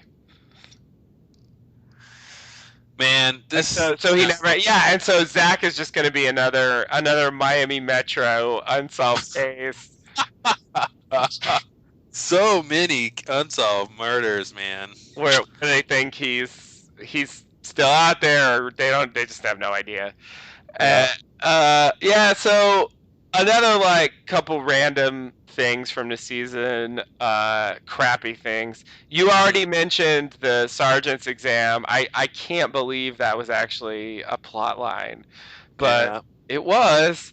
I loved my favorite line from Quinn the whole season was when he was talking to Jamie in the car towards the beginning, and he's like, Angel tells me I should do something with my life, but what if I don't want to do anything with my life? Love the line. Love it. I've never heard a character say, what if I don't want to do anything with my life? Yeah, it's just, I mean, why Jamie was with him is anybody's guess. I know. Why anyone? Why is Quinn on the show? I haven't understood it for years. I agree. He's got almost no intrinsic, like, character, like, traits that make him, like, obvious to be on this show. You know what I mean? He's not a good detective. He's not an interesting like friend. No. He was sort of barely a love interest to Deb off and on. Yeah. It's really weird. He's such a strange character, and there was I just remember those middle parts where like when he almost got Angel killed. It was like his down in the dump days, I guess, when he was like sleeping in his car and putting on wet shoes and and then like what was it? Angel was on the bed and the bed was on fire or something. It was like just completely ridiculous. Yeah, I'm pretty sure that's exactly what happened. Yeah, it was the worst. That was the Colin Hanks Doomsday. Yeah, that's right, Doomsday. Like he has Angel and like Quinn should have been there, but he overslept or something, and then he sets the house on fire. Oh, that's right. Yeah, so Angel's on the bed and everything else is on fire. Yeah. His way of dealing with the situation was to set the house on fire. Yeah, and so then Quinn has to come in, and I guess he makes up for it. Yeah, the Quinn Deb relationship was only season 5 actually. And then he proposes and she says no, and then it's over. Not in season 6, not in season 7, not in season 8 until the last like few where they just suddenly decide to get back together. Okay, whatever. Yeah, I agree. Like he has no function. He has no. And they even had a plot line where like Angel was going to transfer him. Because that's what you're talking about. And then he's like, nah, man, I went to the union and you can't do that. So I'm staying. Quinn's not going anywhere. Yeah, exactly. Like he gets to stay on a procedural like argument. That's such a weird case to make. Like, oh man. Yeah, and I was just like, oh my God, why did you right away for Quinn to leave and then right away for him not to leave? Yeah. It just seemed like such a waste of time. Like, just don't say anything. Why even bother teasing us with the idea that Quinn won't be there if you're not going to actually kick him off? He made it to the last fucking episode. Unbelievable. Unbelievable. He outlived Deb. He's the one who gets to deliver the news that Deb's dying, basically, like... Yeah. Dexter turns the corner, is like, oh, yeah, it's Deb, she had a whatever, and she's in special care, and he's crying, and it's like, okay, I'm sorry, Quinn, but, like, really, why are you here? Like, it's ridiculous. But, okay, speaking of ridiculous characters, we also have Masuka. The Masuka and his daughter plotline. Please, so one useless character gave birth to another, right? I mean, like, ridiculous. Why? I literally, you dabble in writing occasionally, right? I mean, sure. you have some idea of like why writers make choices, I think. You have some insights that sometimes, I fail to have because I'm not really a writer. I don't think that way, and I try sometimes, but it's not as easy for me. Okay, help me out. Why did they have that subplot this season? Go. Oh, man. I don't want this task because the answer is I don't know. I've tried to. The only reason I can think of, which is not a great reason, is just for some sort of fleshing out of Masuka's character, like. And it's a very minor version of that. I mean, nothing in their plotline made any sense. All of the like, oh, maybe it'll go this way. That's interesting. Never happened. So it's like he thinks that she might not really be his daughter. She's lying. Okay, DNA test says that's not true. Right. Okay, he thinks she just is after his money. Okay, well she turns that down, and it seems like that's not true. Yeah. Okay, well maybe she needs rescuing. She smokes pot and she works in a strip. Right. Waitress place. Yeah. Oh, well, she doesn't need saving. She's an independent woman. She doesn't care. So it's kind of like, well, what's your point? Okay, then he gets her a job where she's working at the lab. Okay, I think it's only functionally so that she can be in more scenes because she doesn't find out anything interesting. She doesn't make anything interesting. It's not like, oh, I decided to take these blood samples from this thing and give them to Dexter thing, and I saw that Dexter did this weird. Why did he do that, Dad? Like, that's kind of weird. He shouldn't have done that, or nothing interesting at work she's doing. So that would be a potential reason why she would have existed. Exactly, yeah, like something interesting gonna happen, or she really is Masuka's daughter. But she's after something with this job, it's just like I don't know what it is. I don't know why she was ever on the show. It didn't make any sense. Yeah, it never came to anything. Yeah, and then she's just like walking around background at the end, and it's like, why? Just why? I don't why give her a job? Like, she wasn't a series regular. Like, I don't understand why she even needed to be in more scenes. It just was a severe waste of time. And they, I mean, in general, they don't give Masuka subplots, and so it's just, I guess it's supposed to flesh out his character, but it's such, I mean, how much does it really do? Like, I mean, it's, it's kind of like, great, he has a kid he didn't know about, but it's not like he was like, I'm a bachelor and I'm kind of a sleazy ladies man or whatever they kind of portray him as, but I secretly wanted kids. It's not like he got anything he ever wanted or was ever talking about, or or like he meets the daughter's mom and they hit it off, something like that. Like, there's nothing else connecting what's going on there. It's like, okay, I have a daughter out of nowhere, and she, he didn't even find her. It'd be different if somehow he ran across her, or he was doing some research. I did my DNA test and I found I have a daughter. It was like she just came out of the blue to him. She just walked in, and by the way, wanted nothing. No. But at the same time, she wants to be in all the scenes. So right. Yeah, I don't. As a writer, I wish I had some better answers. The other thing I could say is, they had one plan and they didn't have time to make it work, and so we see the remnants of their failed plan with her. Yeah, it could be true. Because we now know that, for example, the old intern Lewis was supposed to have more of a plot line than he ended up having. So it's definitely possible that they maybe had something different in mind, and then for various reasons, who knows, decided to make it just really short and simple. Yeah.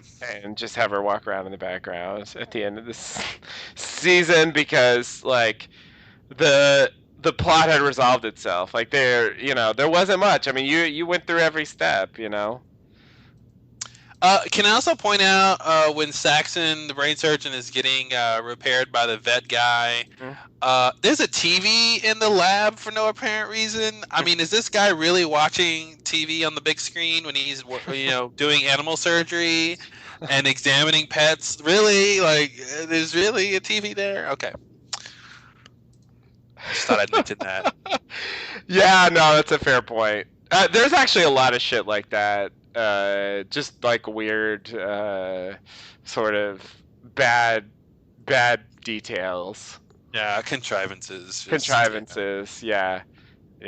Like, it sort of bothered me when Dexter was walking through the fake brain surgeon's house, and he puts like Vogel on speakerphone. Yeah. And they're like talking, like, I never saw him do that, but it just seemed really weird. And then it's so fake brain surgeon can overhear them. Yep. Like, he's listening from another room, and like, if he can't hear what Vogel says, then A, he won't even know it's Vogel, and B, he won't hear the whole conversation. Yeah. So it was just like weird that he's like, sneaking around the house, talking on speakerphone. And again, that goes to Dexter being off his game. Yeah. Where he's so comfortable in his alpha killer status that he can just do whatever he wants, and if he wants to like talk loud in somebody's house he just broke into, he's gonna do it. Yeah, he has no idea what that guy's schedule is. He doesn't know when. Obviously, because the guy's home. Exactly. Exactly. That's not even a hypothesis. It's just obviously true. It's literally true. Yeah. And he didn't search the whole house. Clearly not, because there was clearly not. Yeah. and so yeah, it was just really, Dexter used to plan more, and I blame relationships and parenting, because when he was a bachelor he was able to plan more and be a better killer, and without getting too making too many slip ups. But that's true. It's true. Yeah, so it's really, this whole show is really an allegory to stay away from marriage and having kids. I really think, because what does it say by the end of all of it? You're just alone by yourself, right? That's right. And stuck in a room. Mm-hmm. You end up hating all the people around you. So exactly. You hear that, kids? Dexter says, "Don't get married." Okay. Whatever Dexter says. Hannah! Sir Hannah! I feel like even her name is annoying. Oh, it is. She's not her name's annoying. Everything about her was just really annoying. I just hate it. It's like it's just worse somehow that it's Hannah and not like some other name. Yeah. No. It's just, oh my god. Yeah, and it's like when you don't root for your characters who are in a romantic relationship to actually be together, that's bad. It is bad. It's really bad. It'd be great. I mean, I guess they were trying to get at this. I don't think it worked, but it'd be great if it was, it was Hannah who was able to satiate Dexter's need to kill, right? Because then I think at least the audience can say, well, she makes him a better person. Mm-hmm. Even if I don't like her, when he's with her, he doesn't need to kill. Mm-hmm. So at least there's that. But they didn't really hammer that home. That didn't quite seem true. Yeah. It was. Yeah. It was a coincidence that he's with her and he doesn't really need to kill anymore. Yeah, it was more like, yeah, she's with me, and it was kind of a turning point, but I was already on that track anyway. Yeah. So it's sort of, yeah, that didn't really happen. No way.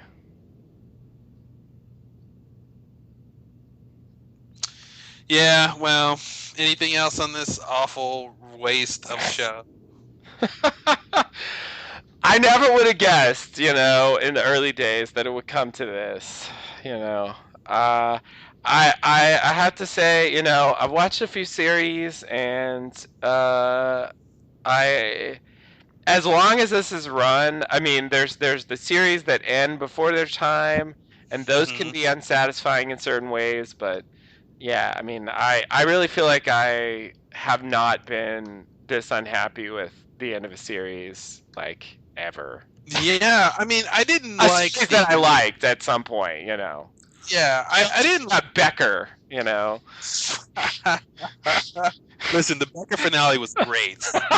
Okay, fair enough. Honestly, I've never seen it, but listen, no one's seen the Becker finale. Like I was gonna say,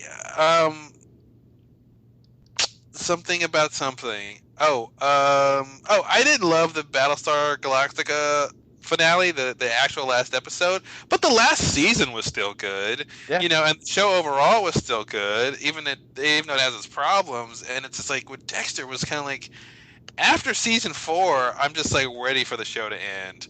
And it's downhill after that. Everything that's interesting about the show gets crappy. Remember how good the voiceover used to be? Yeah.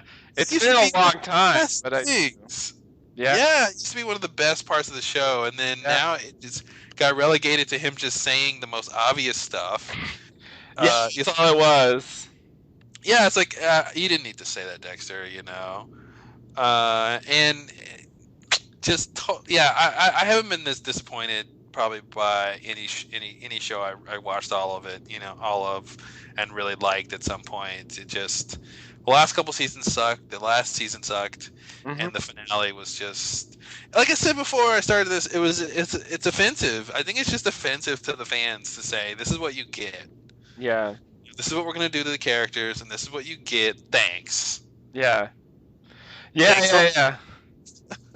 Exactly. Yeah, I feel like Dexter should have said that to the audience instead of just when he's staring at the camera at the end. Yeah. He should have been like, "Thanks for watching." Exactly. I think you're right. Like Battlestar Galactica, season 4, it definitely had its moments. It did have some problems, but it's on another level. Like the problems, like it's nowhere close. Even the final episode for me, like I will take that over this thing like by so much distance. I mean, yeah, not even close to me. And yeah, like, or of course, Lost. Like it really, as disappointed as I was in the Lost season finale, I now appreciate that, man. It could have been a lot worse. Yeah. Like there were actually moments in the season finale. There were actually like resolutions and characters got to do stuff, and it didn't all feel like a big waste of time.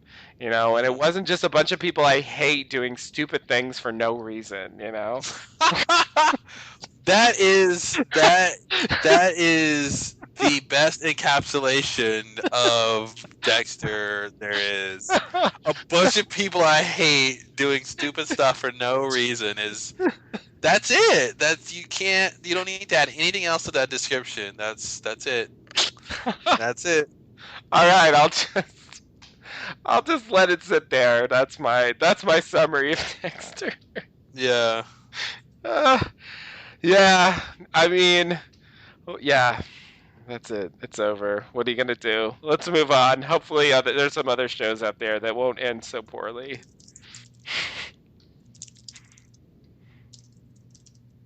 Yeah. Ugh. Well, at least we found the standard by which to judge all other finales, because this is the worst it can get. Yeah, that's true. I think I actually did think it really did make me appreciate some of the other finales that I didn't like for various reasons, or that I had big problems with, because it put them in perspective, because it was like my problems with those episodes is just not on the same level as this disaster. Yeah. Like this just isn't even working on a basic functional level, like it didn't even get to that point, to even have the higher level problems. Yeah. That a show can have, like it's there, like there's a baseline you can cross, where it's like, oh, I care about the characters, and so it bothers me when you do X, Y, and Z. It's like I don't even care anymore. Yeah. And it's like that's a horrible position to be in at the end of a show. Yeah, totally. When you're just watching it because you want to forget you ever saw it. Yeah, and it's just come such a long way, because there was a time when I thought when I was really invested in the show, and I thought it was really good, and I think for anyone who is new to the show, I hope you didn't listen to this podcast, but that would be really weird. Spoiler alert. Yeah. Is it too late? It's probably too late. I think it's going to be called the Dexter Finale Podcast or something. So hopefully it'll be clear what it's about anyway. So if you listen to it and you never watched, then you should expect to be spoiled. But anyway, all that aside, I would still say this isn't me giving advice, but just I would say to someone, if they were going to watch Dexter, I think stop after season 4. Yeah. Like, I think that was the high point of the show, and it was not exactly all downhill from there, but, more or less, Yeah, it's like it goes downhill and it goes uphill sometimes, but it never goes back up higher than No. from where it started downhill. Exactly. Yeah, nowhere close, really. I mean, it's like the American economy and our job numbers, right? I mean, like you show where we were in 2008. We've gone back up, but we haven't reached those pre-financial collapse levels, right? Exactly. It's just like that. So season 4 was our financial collapse, right? That's what we're saying. Something like that. Except there was a huge crash at the end, and yeah. Like the financial collapse. There you go. There you go. Exactly. So yeah, because I think when Rita died, the show really changed. Like there was an arc there that ended when she died, and I think the stuff that happened after she died, you can kind of live without. And I think even Deb finding out about Dexter ultimately doesn't seem worth it to me. Mm-hmm. I mean, it definitely had some good moments, and I wanted desperately for her to find out, and I'm glad that she did. But in terms of watching the show, is it worth waiting through that shit just to get to that point? Yeah, I kind of have to agree. I mean, even though that's what you're wanting to, that's the big, I mean, after the show starts, that's the next major plot point is when is Deb going to find out and what's going to happen? Yeah. And they make you wait all that time to get to that point. And yeah, it is interesting how she deals with it and the kind of conversations they have, but it really just turns into Dexter convincing Deb that he's right, mm-hmm. and Deb being so in love with him I guess I have to assume they thought they needed that for her to really go along with him and his. That's definitely the case. Yeah. Yeah, they were just like, well, if she's not in love with him, and I mean really in love with him, then she would just turn him in or something. Exactly. If she's not blinded by her emotions, mm-hmm. As all women are, right? Right. But the thing is, I felt like her feelings for him as a brother were enough for that. I would agree. I didn't think they needed to go there. And I thought it was fine to pose the question, but for her to say yes and agree with it, I thought was too far. Yeah. No, I agree completely. Yeah, a psychologist, I can imagine them wanting to pose that question. But yeah, the fact that it was yes and then it turned into this thing, just I'm glad they didn't actually do a romance. That would have been even more. I don't think they could have got away with the romance. That would have been too creepy, even for Americans. I think that would have been too weird. Yeah, I agree. So I'm definitely glad they did that. But it's just like I don't know. It was just in the end. Like I mean, her thing, her arc was fine up to a point, but then it just kind of came to a halt, and then she died. And it's just like, is it worth? I don't know. To me, it just doesn't seem worth going through all that just to get to that point. I mean, unless you just feel this burning need to see the whole series, like I did, apparently. You know, like I think if you're just a casual TV watcher and you want to watch good television, I mean, I think 1 through 4 is the way to go. Even season 3, I remember people complaining about season 3, but I mean, I think season 3 looks a lot better in retrospect. Mm-hmm. Than it did at the time. I definitely appreciate it more now than I did then. Is this the Jimmy Smits? Jimmy Smits, yeah. Oh yeah. Oh, that was decent. Jimmy Smits was way fucking better than the Brain Surgeon. Way better. He actually was a character. He was actually, God forbid. God forbid the villain have a personality. Like, wow. Yeah. No, Prado was interesting. Yeah, they like for no apparent reason had a callback to that when they had Sylvia Prado show up when Dexter was selling his apartment.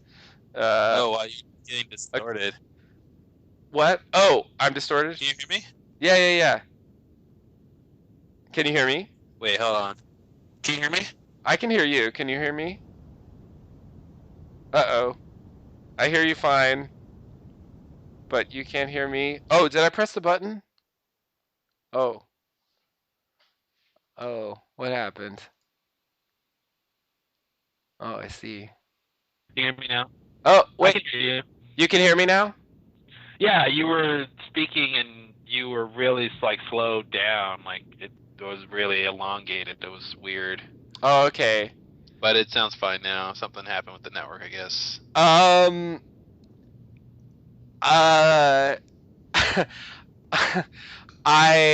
Okay, what I was saying was they even randomly called out that the Prado stuff where they had Sylvia Prado showing Dexter's apartment when he was selling it. Like, this woman shows up and he's like, "Oh, no problem, Syl." And I'm like, "Who the fuck is this?" And then eventually you realize it's Sylvia Prado, like Miguel's wife, you know? And I'm like, "Really? You brought her back?" Yeah. Like, what the fuck? Of all the random callbacks to do? Like, I forget. Wasn't there some idea that they were in touch or something? I'm making that up. Somebody mentioned something about. I don't remember. I think I glossed over that scene, but yeah, it was really. I guess they're like, well, we need a realtor. She was a realtor. Mm-hmm. Yeah, exactly. But it's just like, since the show tends to just forget the characters from the previous seasons, it just seemed really weird. If she was a set, she would have gotten burned down, right? Like, it would have been like, forget about this. Exactly. Yeah. I would have expected more to see Lumen or, you know, somebody more who was a bigger character. It was just a weird random cameo. Yeah. Of what they were doing. But yeah, anyway, a real character, and you know, and I mean, he had this arc, you know, this DA agent and DA agent. Are they agents? He wasn't a DEA agent. He was a DA. Yeah, he was a district attorney. He wasn't an agent at all. I want to make him an agent. All right. DA. And A doesn't stand for agent. He was a DA, and he's trying to prosecute these cases and whatever. He's frustrated by it, you know, and then he sort of decides to start killing people, and he befriends Dexter, and like, you know, it wasn't the greatest plot ever, but you know, there was something there. Yeah. You know, and it worked, and like to me, like, it just doesn't even seem that bad compared to what they're doing now. And so, and I feel like since you have, you know, other continuing storylines going on there, I mean, I feel like that's still worth watching. I didn't like the end of season 2, like when Lila lights the house on fire or whatever. Like, that was just kind of that was crappy. But and actually, like, I've read a lot of people talking about how like Dexter season finales were good, which I find really confusing because I think actually, in general, Dexter season finales are kind of disappointing. Like, I really think they are. It's more like the lead up that's good, you know. Yeah. But the actual finale. Usually the last episode is like, oh, we took care of the heavy lifting, and now we're just gonna set up for next season. Yeah, exactly. Yeah, I mean, they're kind of like True Blood that way, you know, where it's just sort of like, you know, it's just sort of like, yeah, whatever, and then it's over, you know. And yeah, and then they have to like set up new things. But yeah, I think the season 4 finale is maybe the only exception, the major exception to that. And I guess the season 6 one, since Deb finds out, but really like that's the only thing that makes that finale all that great. Yeah. So the rest of it was pretty bad. So, but in general, I feel like their finales haven't been that spectacular. So it just I find it odd that people seem to think that, at least some. Huh. Yeah. Oh, geez. Well, hopefully no one will think about Dexter about anything anymore. Yeah. There are rumors of a spinoff. We'll see if that happens. What? Yeah. Spinning off from what? spinning off from Dexter somehow. There are no details. Like the Masuka Chronicles? Yeah, something like that. Angel and Masuka start a private detective company? Like, oh god, I don't know. What would they do? How about Angel, Masuka, and Quinn? The Three Stooges. Oh, you gotta get Quinn in there. Oh, the Three Stooges, man. There it is. Three Stooges. Yeah, no, the Showtime president. I mean, I think he really didn't want to end Dexter, but I guess they convinced him that they would be wasting everyone's time if they didn't end it. Of course, they wasted it anyway.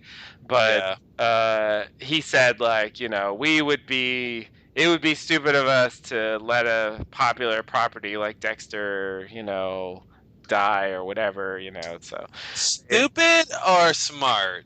I mean, like, you know, the idea of ringing something to death just because it makes money is, I guess that's business, but that seems bad to me. Yeah. I mean, I wouldn't watch it, but they could do a prequel series like Teenage Dexter. Yeah, they could do that. You know, then you can actually have Harry the actor be Harry, not Ghost Harry. Harry the real character, yeah. Yeah, and then and set some of that stuff up. You know. In there. Oh yeah. She probably couldn't play herself though. Herself like 20 years ago, yeah. I don't know. It'd be tough to pull off, but yeah, that's a good point. No offense to Charlotte Rampling, but you know. That's a good point. No, actually, that's another good point. Someone brought up. Oh, this is something from Dollhouse that I meant to bring up. Not a spoiler. Something they did that I thought was really cool that I think more TV shows should do. Like, there were a couple times where they had flashbacks and they showed on the screen a few years ago. Mm-hmm. It was just like vague, like no numbers, just a few years ago. Let's not put a number on it, you know. And I really like that because shows all the time get into trouble with timelines. Yeah. They give one date, you know. Lost had this, obviously.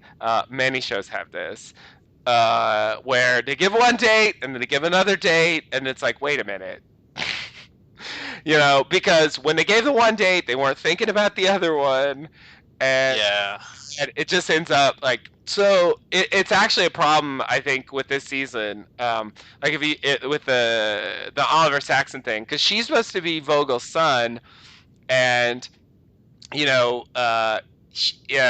she committed him when he was 8 or something, right after he killed his brother, and you know, and then you know he comes back, but it's after. It's after she commits him that she you know becomes interested in the psychopaths and stuff, right? Mm-hmm. Where she takes up this thing. So I mean, it must be after that she talks to Harry, for example, you know. But I mean, she's talking ostensibly to Harry when Dexter is pretty young. I think they said like 10, mm-hmm. At the earliest, you know, meetings that they had, and. If you, I mean, Dexter, you know, they gave him a birthday. I mean, he's supposed to be like in his 40s, you know, mm-hmm. But the actor who's playing the brain surgeon is not old enough to be, to have been 7 years old, some number of years before Dexter was 10, mm-hmm. You know, like. Because Vogel has to start her practice before, like, Harry can come see him. But, like, the actor they got to play, I mean, he's playing pretty young, like, relatively. Yeah. And so it's just... So you're saying the brain surgeon might not actually be Vogel's son? Yes, that's exactly... It was a conspiracy all along. It's a conspiracy. We don't know who he really is. Wow, he just took the identity of her son.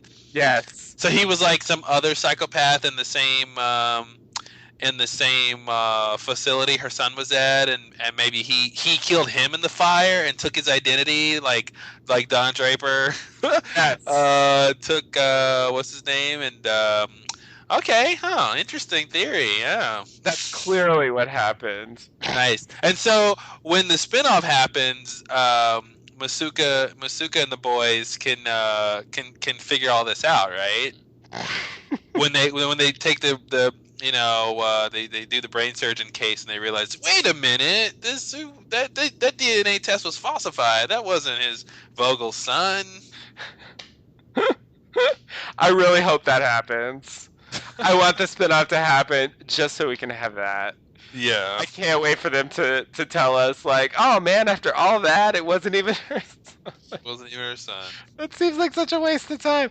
Yeah, so Michael C. Hall is like 43, and the guy who played the brain surgeon is 33. So he's 10 years younger. And I guess they can have the character play like 15 years older than he is.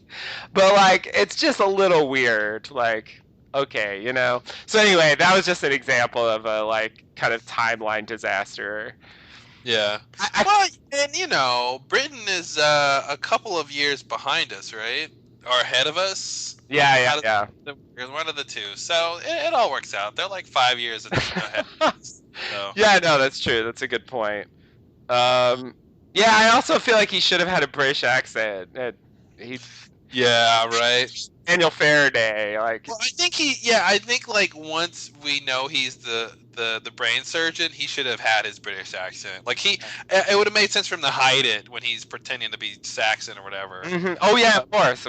But when he's himself, yeah, he should have wanted to have his accent and some tea and crumpets, right? Yeah, exactly. But yeah, the strange thing, like that actor, Dari Ingolfsson, is, as you might guess from the name, not American. He's from Iceland.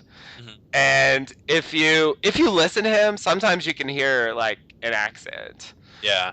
He's got this slight. I mean, his English is good, but yeah, you can tell he's not quite native speaker, and so I feel like that's an extra level of weird. Like Vogel's British son has like it's from Iceland, Icelandic accent.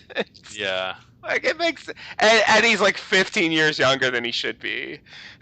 It's just like, yeah, all signs are pointing to he wasn't her son. I mean, pretty much. That's a crackpot theory, personally. Yeah, I'm totally behind that.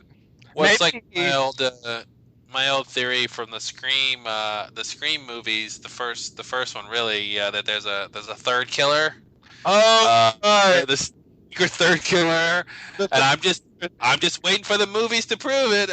They just keep making them and keep not answering that question. But I'm sure by 10 they'll prove me right.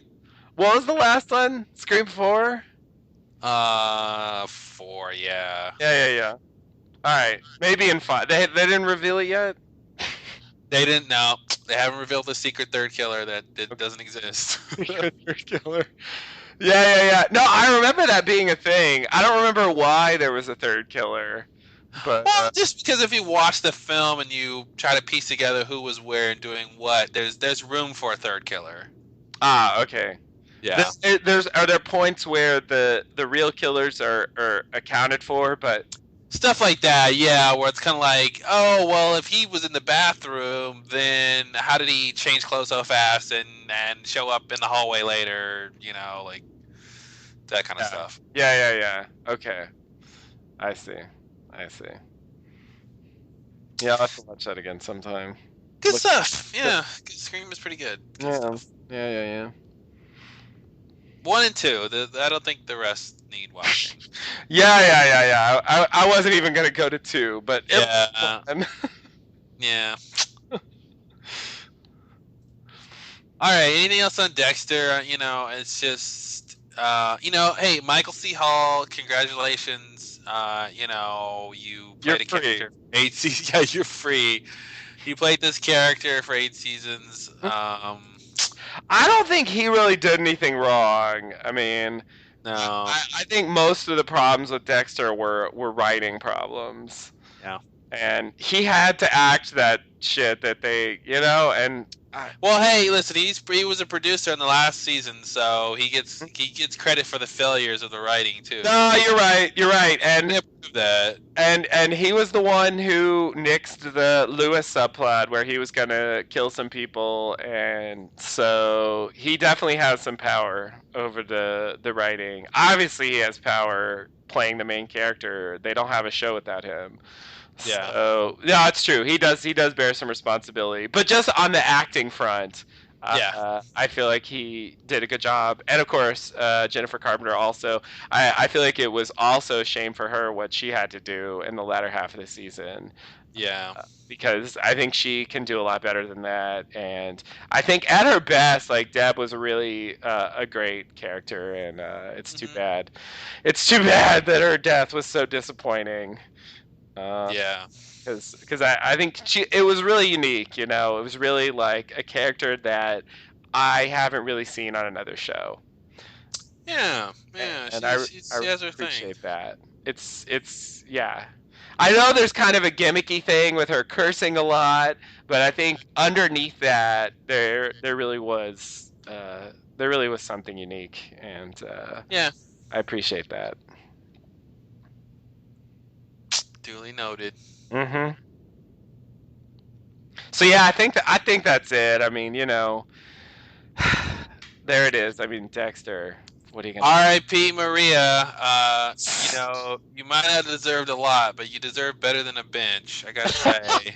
Yeah, when they did that, I was like, yeah, they're gonna start off giving her a bench, but like someone's gonna investigate her death, and like she's gonna get more than that. Like it's gonna seem like that's all she gets, but she's gonna get more, Well, you thought there was more. That's so sweet. I know. I was so naive. I'm ashamed of myself.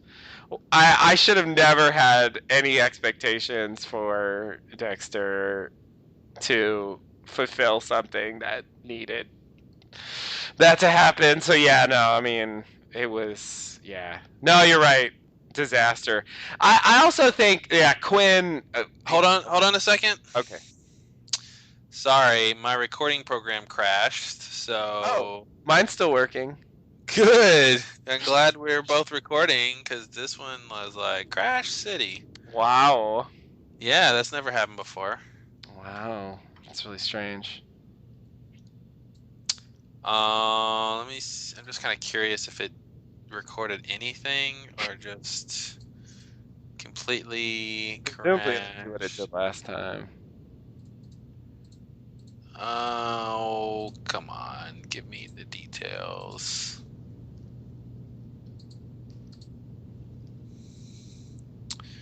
Oh, well, yeah, it looks like it recorded everything up until when it crashed, so. All right. So what were we saying? I was just saying Quinn and his rather waste of time, we pretty much talked about. I mean, he had, early on when they introduced him, there were some more things to his character, and I think it was better back then. Yeah. But yeah, as time went on, he became more and more of a waste of space, and well, I don't know what to say about him at this point. Masuka was, mostly just background comic relief character. I mean, they never really tried to develop him. I mean, compared to like Hurley,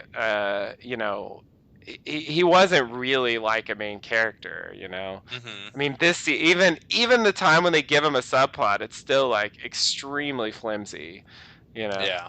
But whatever. He was, okay to have around from time to time. I think for me, probably the worst Masuka moment. Which let me guess. Can I guess? You probably know what it is.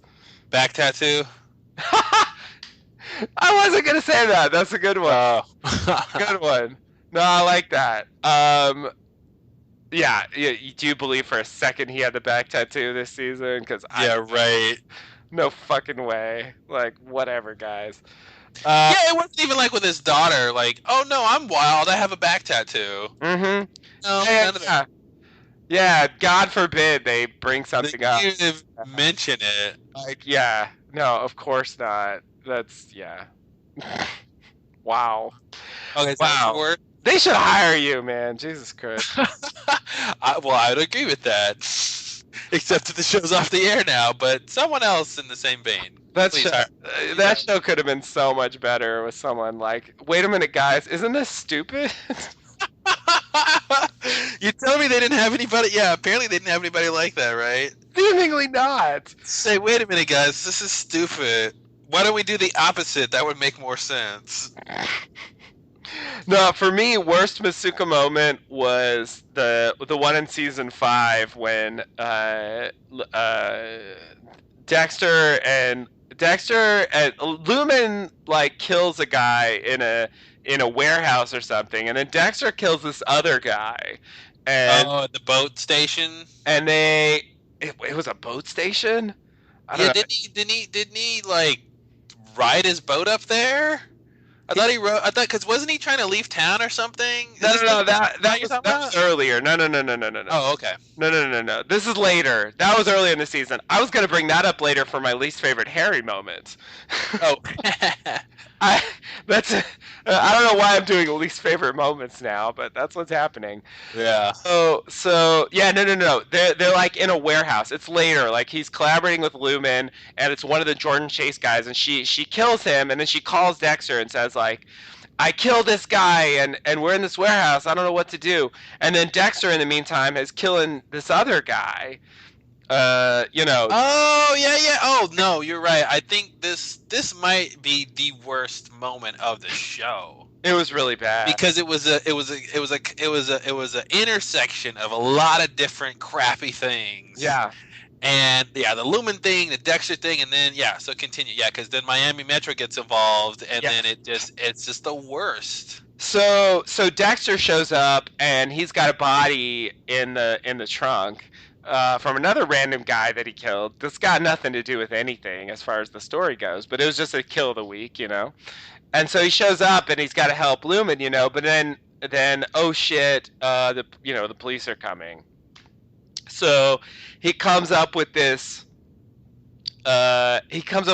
ridiculous plan. You don't even see exactly what the plan is, but he takes the body, as the police are coming, he takes the body out of the trunk of his car and he places them next to each other, and then, are they going to catch him? Oh, they're going to catch him. Of course they're not going to fucking catch him. But anyway, they walk in the room and then, like, they look at this thing and then they're like, oh man, what's going on here? And Masuka's like, I know what's going on here. I know. Listen, I've seen this scene 1,000 times. If I've seen it once before, let me tell you what happened here. This is we studied this in forensic school. Yeah. This is a classic case of cut to the music. Sound now.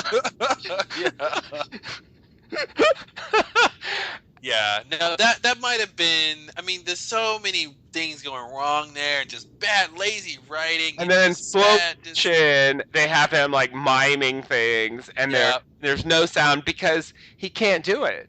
He can't actually explain this. No, there's no like combination of words where you can actually describe what happened without literally knowing what happened and telling the truth. Like Exactly. And so it's like, I don't even know what Dexter wanted. I don't think that's what he was expecting. But, it totally gets him out of the situation. And it's just so crappy. Like, really? That you're going to buy that? Like, he's just going to get to sit there and say, like, nothing, and I guess, and then they're like, what do you think, Dexter? Oh yeah, sounds like Masuka's right to me, The first time ever he said that, right? Yeah, the first time he's like, yeah, Masuka sounds like he's doing a good job here. Yeah, exactly. It was just completely ridiculous. And I mean, they even discover, like, later in the season that one of those guys was a Jordan Chase guy, But they never really bring up how asinine that the solution of the murder was, and how, like, it probably was false, Yeah. Like, that whole thing was just a fucking catastrophe. Like, it was so bad. Oh, my God. Was it a Dex Aster? It was a Dexaster, indeed.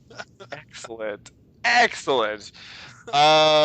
Yeah, I think Angel, it's a little like early on in the show, I really liked Angel. Yeah, I yeah. thought he was a cool, like, fun character. You liked him, he seemed good as a detective. He seemed Yeah, he had some heart, exactly, and he also had personality. He would say these weird things sometimes, and Yeah. and he had backstory. They actually spent time on him, with like his family and stuff like that.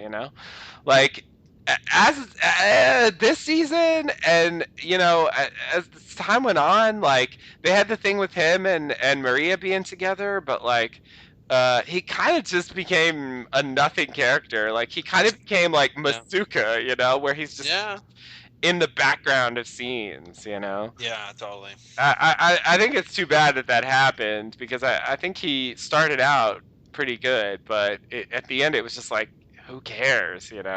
So I don't really have, like, I can't think of a least favorite Angel moment, because I don't really have any that really come to mind that I disliked, but I do think it's too bad what happened to his character. Um, for Harry, and I guess I really mean Ghost Harry in this case.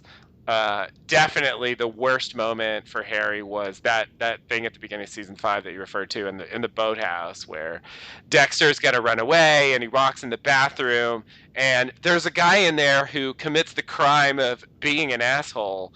Yeah. So punishable by death. And so Dexter, like, beats him to death, in a brutal fashion, and like lets out this scream, and it's like, I mean, if you just come into this like not knowing the show, like, this guy is fucking terrifying. Like, this guy was just like a little rude to him, and he like murders him like completely insane fashion. So. And then, so it's like, it's bad enough that, but they wanted to say it was Rita's death and all this stuff, pent up rage, and it's like, okay, but then fucking Harry shows up and he goes, "That's the most human thing you've done." Yeah, you're right. That's the worst. And I was like, "Are you fucking kidding me, Harry? Did you really just say that?" He just rewarded him for being what he's trying not to be. That's your opinion of this? Like, what? Who? Are you crazy? Yeah. Like, it's a tender moment? Like, really?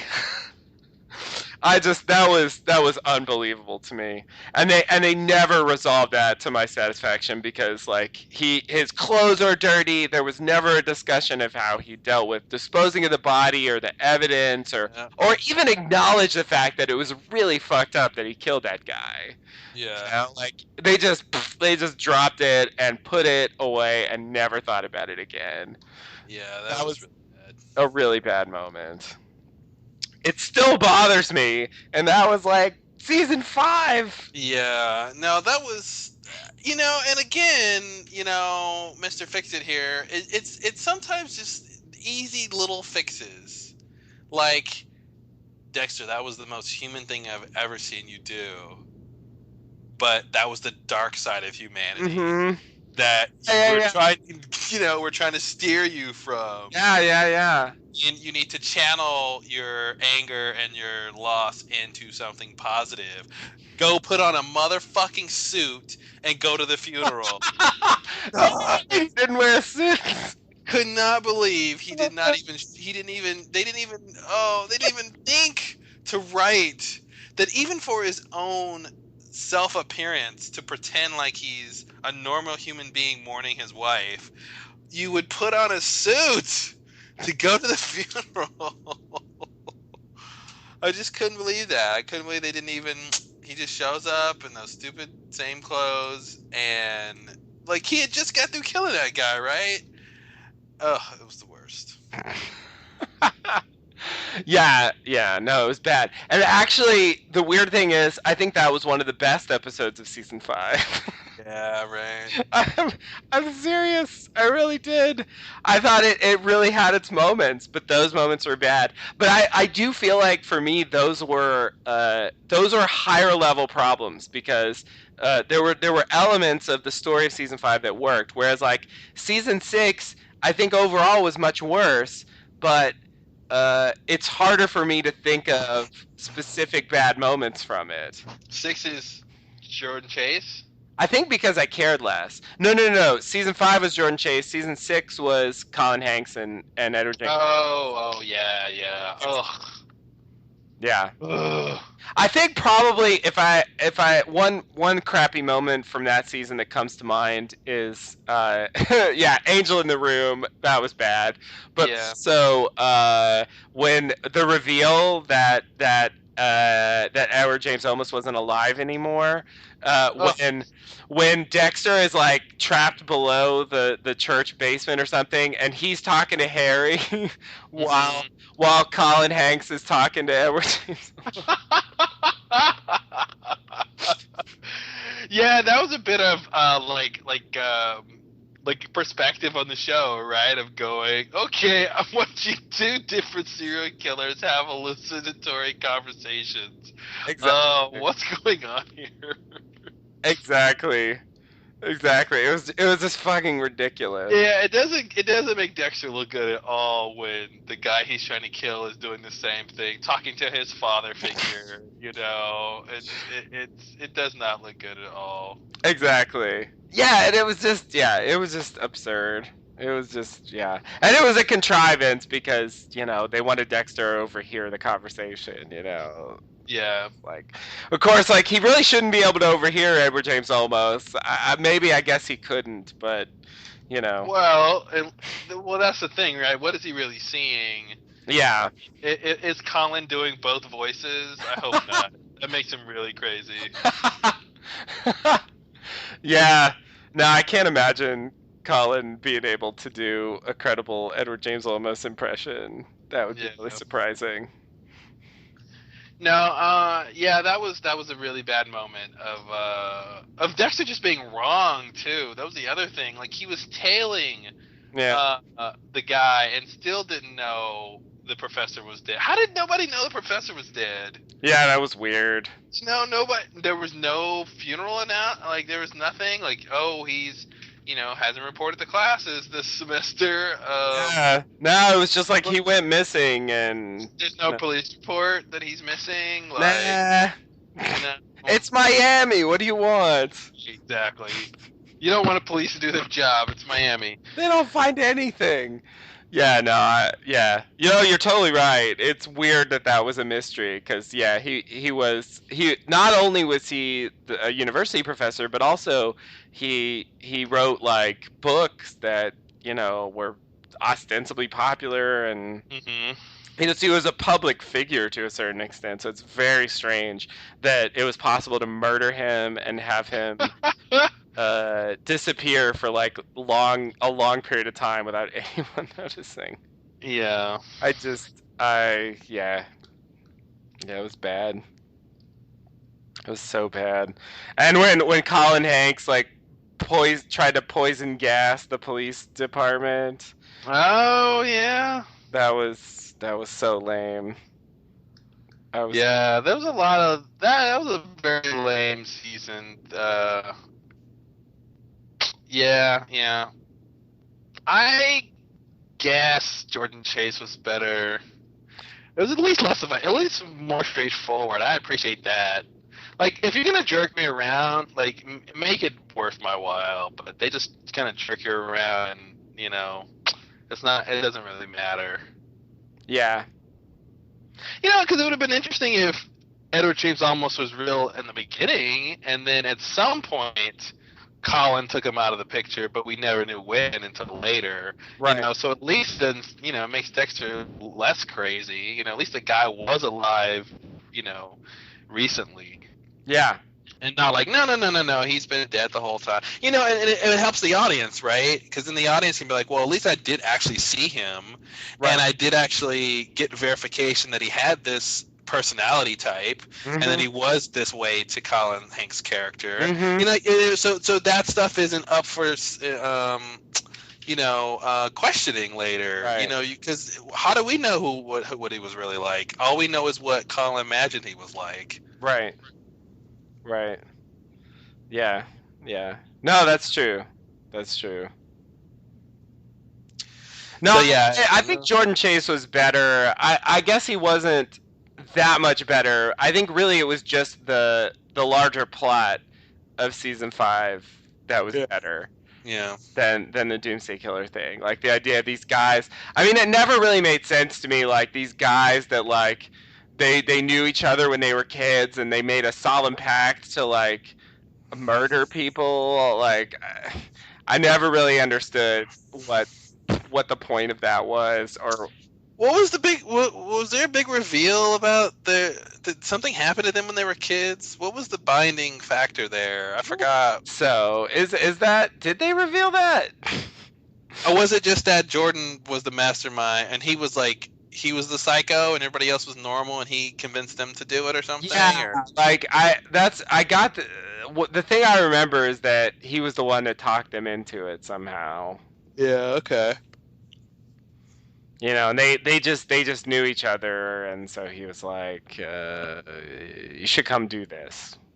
And it was the lady, right? They raped her or something, or Yeah. It was always ladies, pretty much. Yeah, but it wasn't murder, right? Or did they kill people? No, they killed him eventually. Oh, okay. But there was one that got away. Yeah, Lumen was one that got away. Oh, I thought there was the other lady. Who was the other lady? The one that like was still working with Jordan Chase. Oh, she was attacked by him too, I thought. Remember there was some lady and you think like she wants Jordan to be taken down, but then you find out he's still with her and manipulating her. Oh. Yeah, I kind of remember that. I thought she was the one who they attacked as a kid, but I can't remember. Oh yeah, I think that's true. Okay. I think you're right. But they didn't kill her. But he does eventually kill her, as I'm now reading. Yeah. Is this Liddy? What, Liddy? I'm reading about Liddy. No. Liddy is the guy that Quinn hires to investigate Dexter. Oh, that sounds like a woman's name. Oh, of course, Liddy. No, you're right. The character's name is Emily Birch. Emily Birch. Yeah, she's the group's first victim and one of two to survive. Oh, okay. So yeah, that's right. I forgot about her completely. Good job. Wow. And now that I see her, I remember this character. Mm-hmm. Yeah, that was a weird character. What a disturbing. He goes back to her as an adult, and ugh. Yeah. Just awful. But I feel like they never quite conveyed how he convinced all these guys to do this stuff. Yeah, they didn't really, and that was actually an interesting part of his character was he had this really strange manipulative quality, which, that plus he became a motivational speaker. So yeah, so it's kind of interesting. Like, oh, he's kind of has this dark power that he's making money off of, but they didn't really flesh that out too much. No, it was pretty thin, definitely, but I still think I still think that plotline as a whole just was more successfully done than the Doomsday Killer thing, which just felt a lot more crappy in all areas, including the ones you mentioned earlier. Yeah, that was a tough season to watch. Yeah, it really was. And if they hadn't ended with Deb finding out, that could have been the kind of season where I just gave up. Yep. If they had waited and no, we'll do Deb finding out next season, I would have been really hesitant to come back and watch it. Yeah. It's like it's too bad they strung me along with that, with the promise of good things to come. Mm-hmm.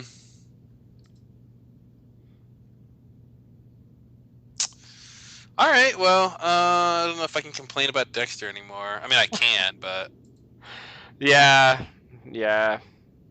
No, I think I'm done. I can be done. Well, I would say R.I.P. Dexter, but he didn't die in the end. Unfortunately, no. Yeah, I guess that's one final thing I'll say. Like, I think for me, another thing that generally bothered me about the finale is I felt like it was a little bit too, like, middle of the road. Like, I would have preferred. It wasn't definitive, yeah. Yeah, like I would have preferred an all dark finale, like one where Dexter dies and Hannah gets captured and Harrison's an orphan and all that. Like I would have preferred, and Deb dies. I would have preferred that, or a more positive thing where Deb survives, Dexter joins Hannah and Harrison in Argentina, and it's a happy ending. Like for me, like one of those two would have worked better for me than the thing they did. I agree. The thing they did was probably the worst choice you could possibly think of. I mean, leaving your main character in limbo, almost literally, it's just so weird to me. Because how long before somebody figures out who he is, or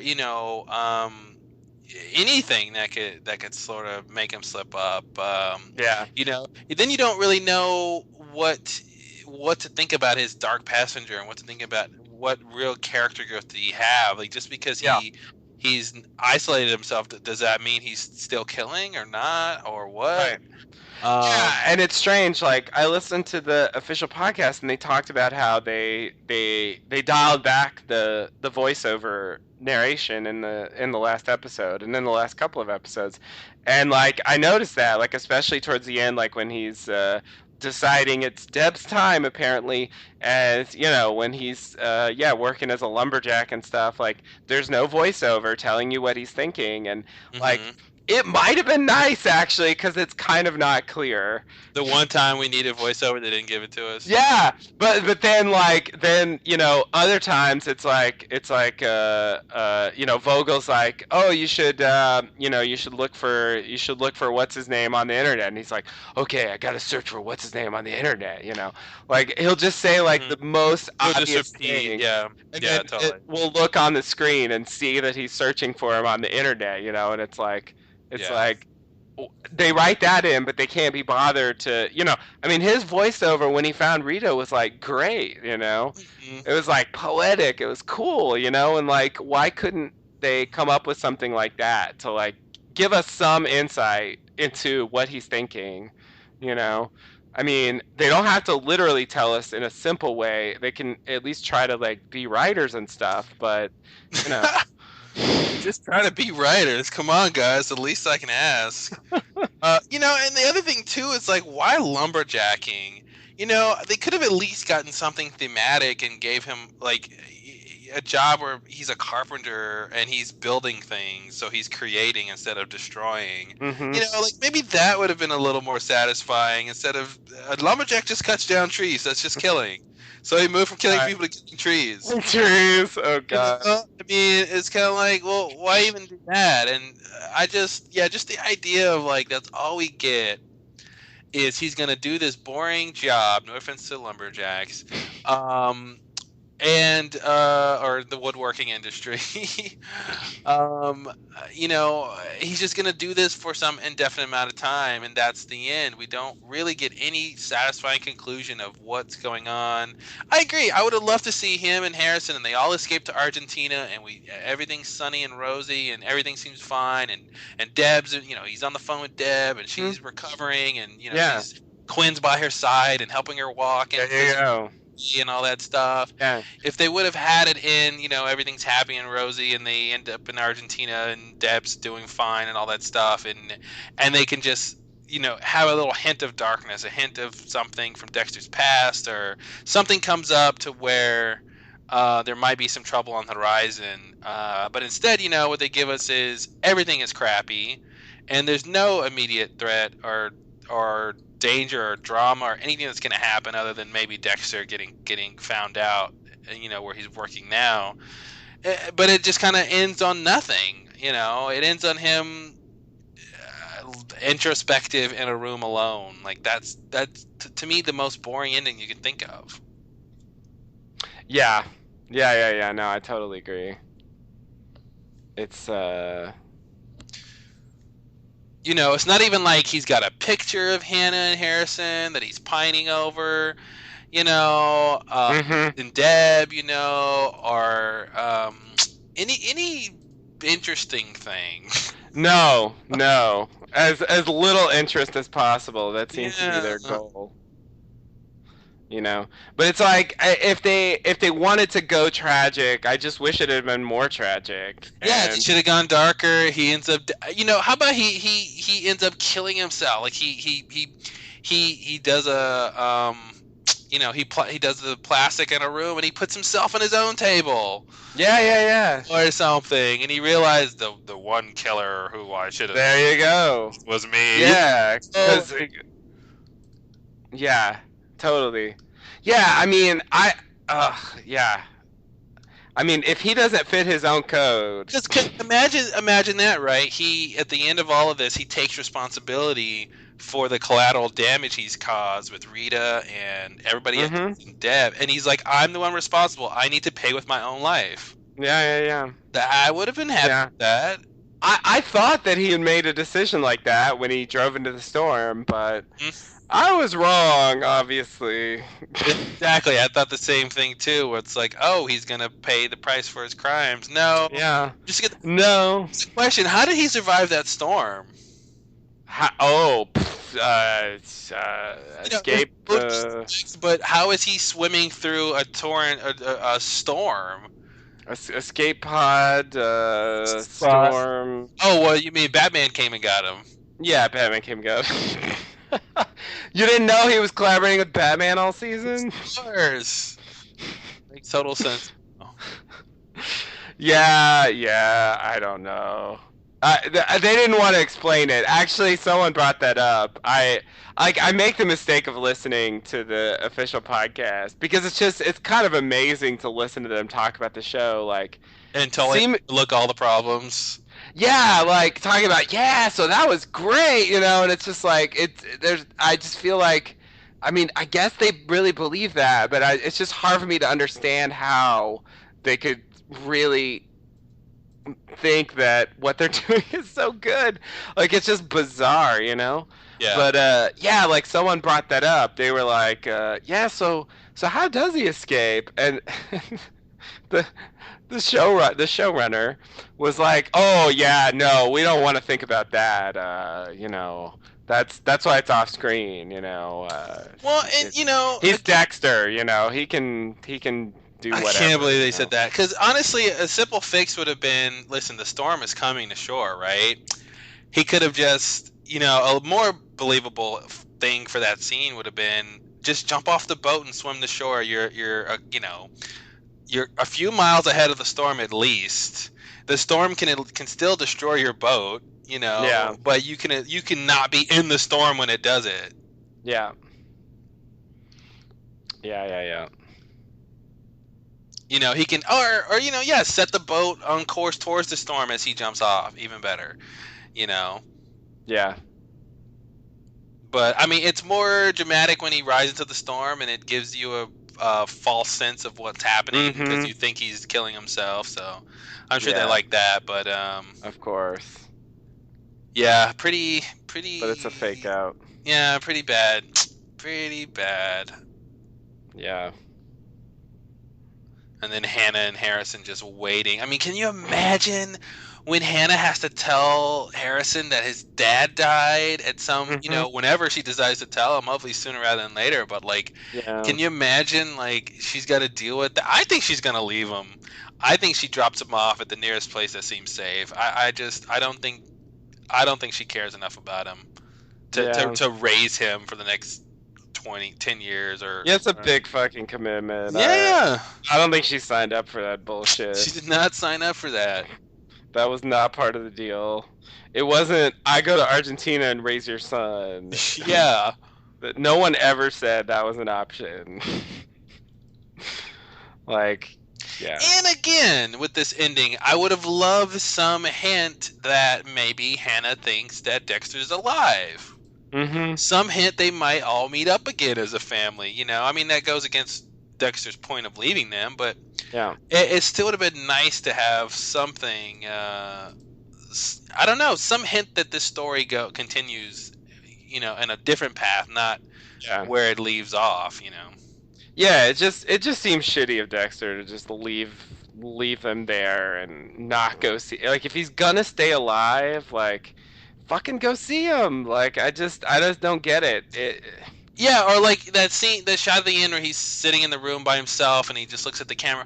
He's taking some time away from the rest of the world. He's grown the beard. Maybe that's him growing his disguise so he can, and buying some time until the heat's off so he can go. It'd been interesting if they have the same shot and everything, and then they cut to him sliding a ticket to Argentina out, or something, and having a little, okay, he's gonna go down there, but. Yeah. Because maybe he spent 6 months, being upset of all this, and he's over it now, or something. He's come to some realization that he can't change things, and being away from his son isn't going to bring Deb back. It's not going to help. Yeah. Yeah. But again, I think he never really wanted Harrison, and doesn't really. I agree about him either. So he found a way to not have to raise him. Yeah, no, that's a good point. Maybe that's the ultimate purpose. I think that's what's weird is he's trying to be magnanimous and selfless by the end of all this, and I feel like he's really just being the most selfish he can be in this whole thing. I agree. I don't think that's what they wanted. I don't think that's what they wanted at all. I don't think they wanted to make it seem like he was such a negligent father who didn't really care that much about his son, but that's what they showed. That's exactly what they showed. And it's like, you can't make us not believe that by like him saying, "Oh, what about Harrison?" like once in a while. Like, yeah, Harrison who? Oh, my son. Oh, yeah. Yeah. Exactly. And yeah, I really did want Harrison to like call Jamie mommy and like like completely not even acknowledge Dexter is related to him. Because it was just absurd how much babysitting she was doing. Because before he pawned him off on Hannah, it was Jamie who had to like watch him 24/7. Literally, like all times of the night. It made no sense with his job why he was never home. I know, and he never worked either. He turned into Sookie. Like he would go into work, but every time he went into work, all he was doing was like going on the internet and doing his own personal shit. Yeah. Like he barely did any actual police work like during the season. So it's like, why the fuck is he working like at 3 a.m? Like, come on. That makes no sense. Yeah. Quinn should know that he never it's just like, why is she accepting that? I don't know. And that's the other thing too, right? Like Quinn trying to be in a relationship with what's her name? Jamie. That must be tough when she's working all the time and babysitting Harrison all hours of the night. You know what I mean? Like, he would have been aware of Dexter's absence just by, how much Jamie's working, right?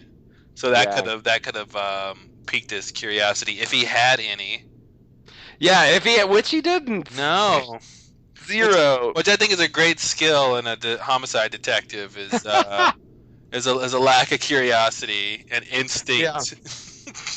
Yeah. Well, it's with skills like that you can be a homicide detective who works with a serial killer in your office I for never find out about it. Yeah. many years and never find out. Never have any clue.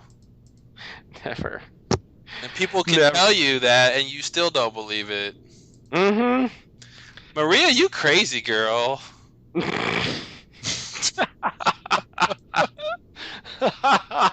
Dexter's a what? No, what? Girl, get out of here. Don't sit on the bench. Oh, it's so sad. Bench? Oh. Again, another affront to the fans. I think it's so like, oh, I mean, unless that I don't know. I'm not tied into the memorial community, so I don't know what passes as a good memorial for people. Mm-hmm. But unless that's a commentary on like public service or the state of local economies, I don't know. But the fact that she got a bench. And as my good joke, well, not a good joke, but my joke about that is Maria was a bitch, not a bench. Exactly. It's just and adds insult to injury. She died in a horrible way, and on top of that, she's remembered in a horrible way. Yeah. And her legacy is tarnished. Totally. She's totally the crazy woman who was so in love with her ex boyfriend Dokes that she couldn't see him what he really was and all that stuff, and it's bad. Yep, and they'll just go on believing that forever. Thanks, Dexter. Yep, you ruined not only way to go lives but their legacies. Yeah, exactly. They can't even just to protect your stupid ass lumberjack life. Like, why is it even worth it? Who cares? Like, I agree. Like, what is it? All of that killing and destruction of lives. Like, really? For what? So you can like be alone in your lumberjack room? Like, yeah. It's just a fucking waste. I just don't get it. Oh God! Like, why couldn't he mail him a confession or something? Like Deb's dead, Hannah's in Argentina, and he's running away. Like, why couldn't he just? Yeah, you know what? He could have mailed a confession and made it seem like he was going to commit suicide by driving to the storm. Yeah. And so they think he's dead, but the truth has come out, so they're not going to be looking for him, which they aren't anyway. But he could at least have gotten but he's too selfish for that. Yeah, I know. It's not about what's good for other people at all, ever.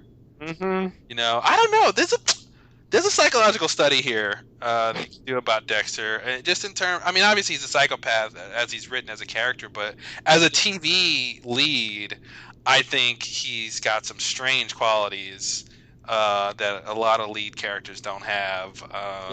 Even who people are killers or whatever. Mm-hmm. It's so inconsistent. Consistently bad, I should say.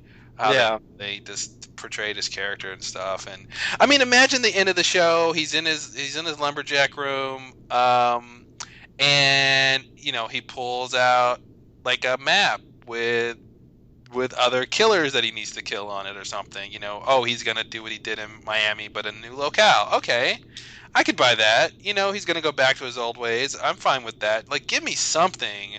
Just don't literally give me nothing and say, "Are you happy?" Mm-hmm. You happy? Here's nothing. You like that? I assumed you wanted nothing. This is nothing. It's a whole lot of nothing. Is that cool? Ready to go home now? Is that cool? Buy the DVDs? What do you say? You're welcome. Here's nothing. Thank me later. Yeah. All right. Well, we could rag on forever. Yeah. I think that pretty much covers it. I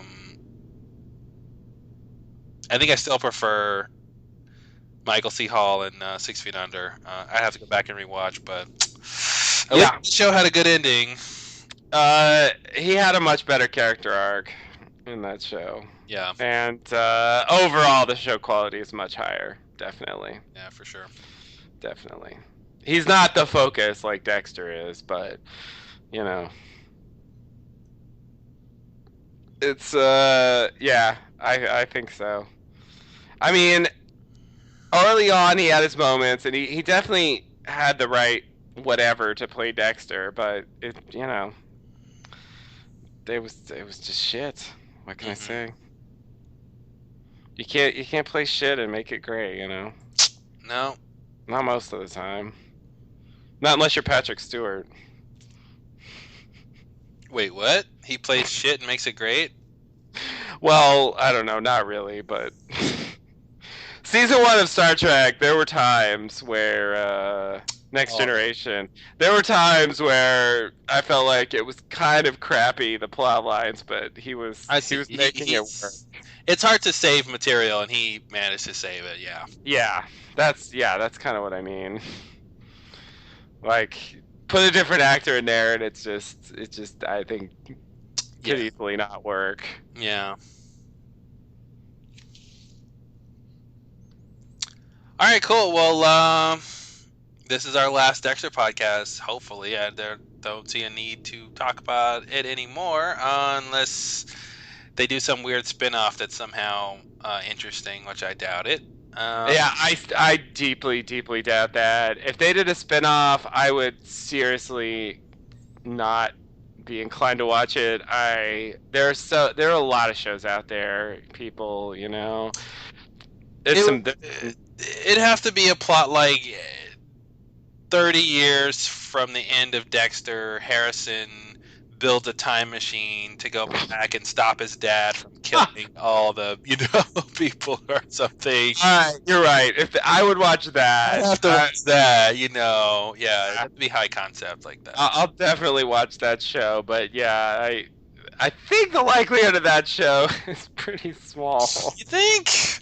I do. But I like the idea, I have to admit. It's ambitious. And it would certainly help my peace of mind. But yeah, I think we're done with Dexter. I think, when we started podcasting about Dexter, when we did those season 2 podcasts, it seemed like a really exciting show, and it turned out to kind of go to shit at the end, but oh well, I guess that happens to shows sometimes. Oh well, you win some, you lose some.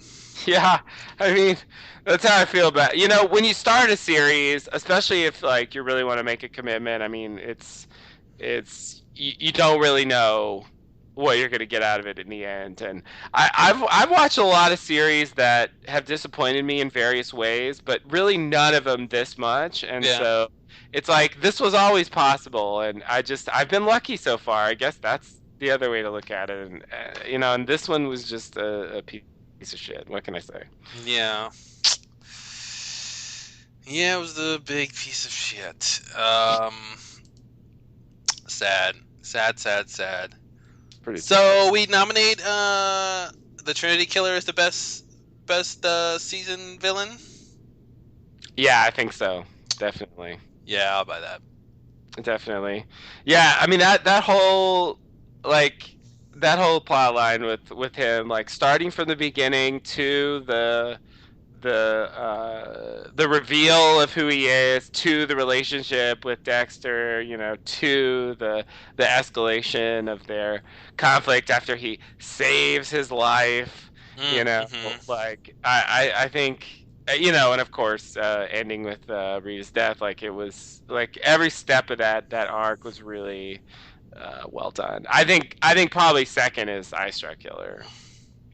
Yeah, where it all started. Who was also quite good. I did love the show. Had such a great atmosphere and mystery back then, season 1, when he was leaving in the notes, and then like they do the reveal that it's him, this plastic prosthetic guy, that like Deb was going out with. Oh yeah. Oh shit, that's the Eye Struck Killer? That was so much better than the brain surgeon reveal. Oh, it was the random guy in the background with who cares neighbor. The guy who was too attractive to just not be important, like. Yeah, exactly. Like, I was actually surprised. I shouldn't have been in retrospect, but I was actually surprised by that truck reveal. And then we get it before Dexter does. So there's that whole episode where they go like moving stuff out of that house, and like we know that's the ice truck killer, but Dexter doesn't. Yeah. Those scenes are so much fun to watch. So cool seeing him like maneuver the situation and seeing what he would do. And it was so much more interesting to watch. He had a purpose. He had ideas and things to tell Dexter, and of course a personal history, with Dexter. And it was so much. There was so much more there. That plot would have been better for the final season. I mean, Jesus Christ. Yeah. Well, listen, a plot. If they could have done a plot where,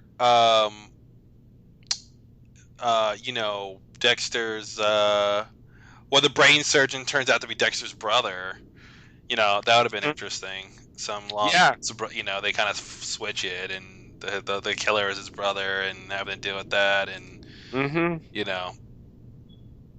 they could have tied that to Dexter going, "Oh, well, look, my future is bad. My brother's crazy too, so I'll, do all this crap he does in the finale and exile myself." Yeah. Yeah, there's a lot of things that would have been better than this.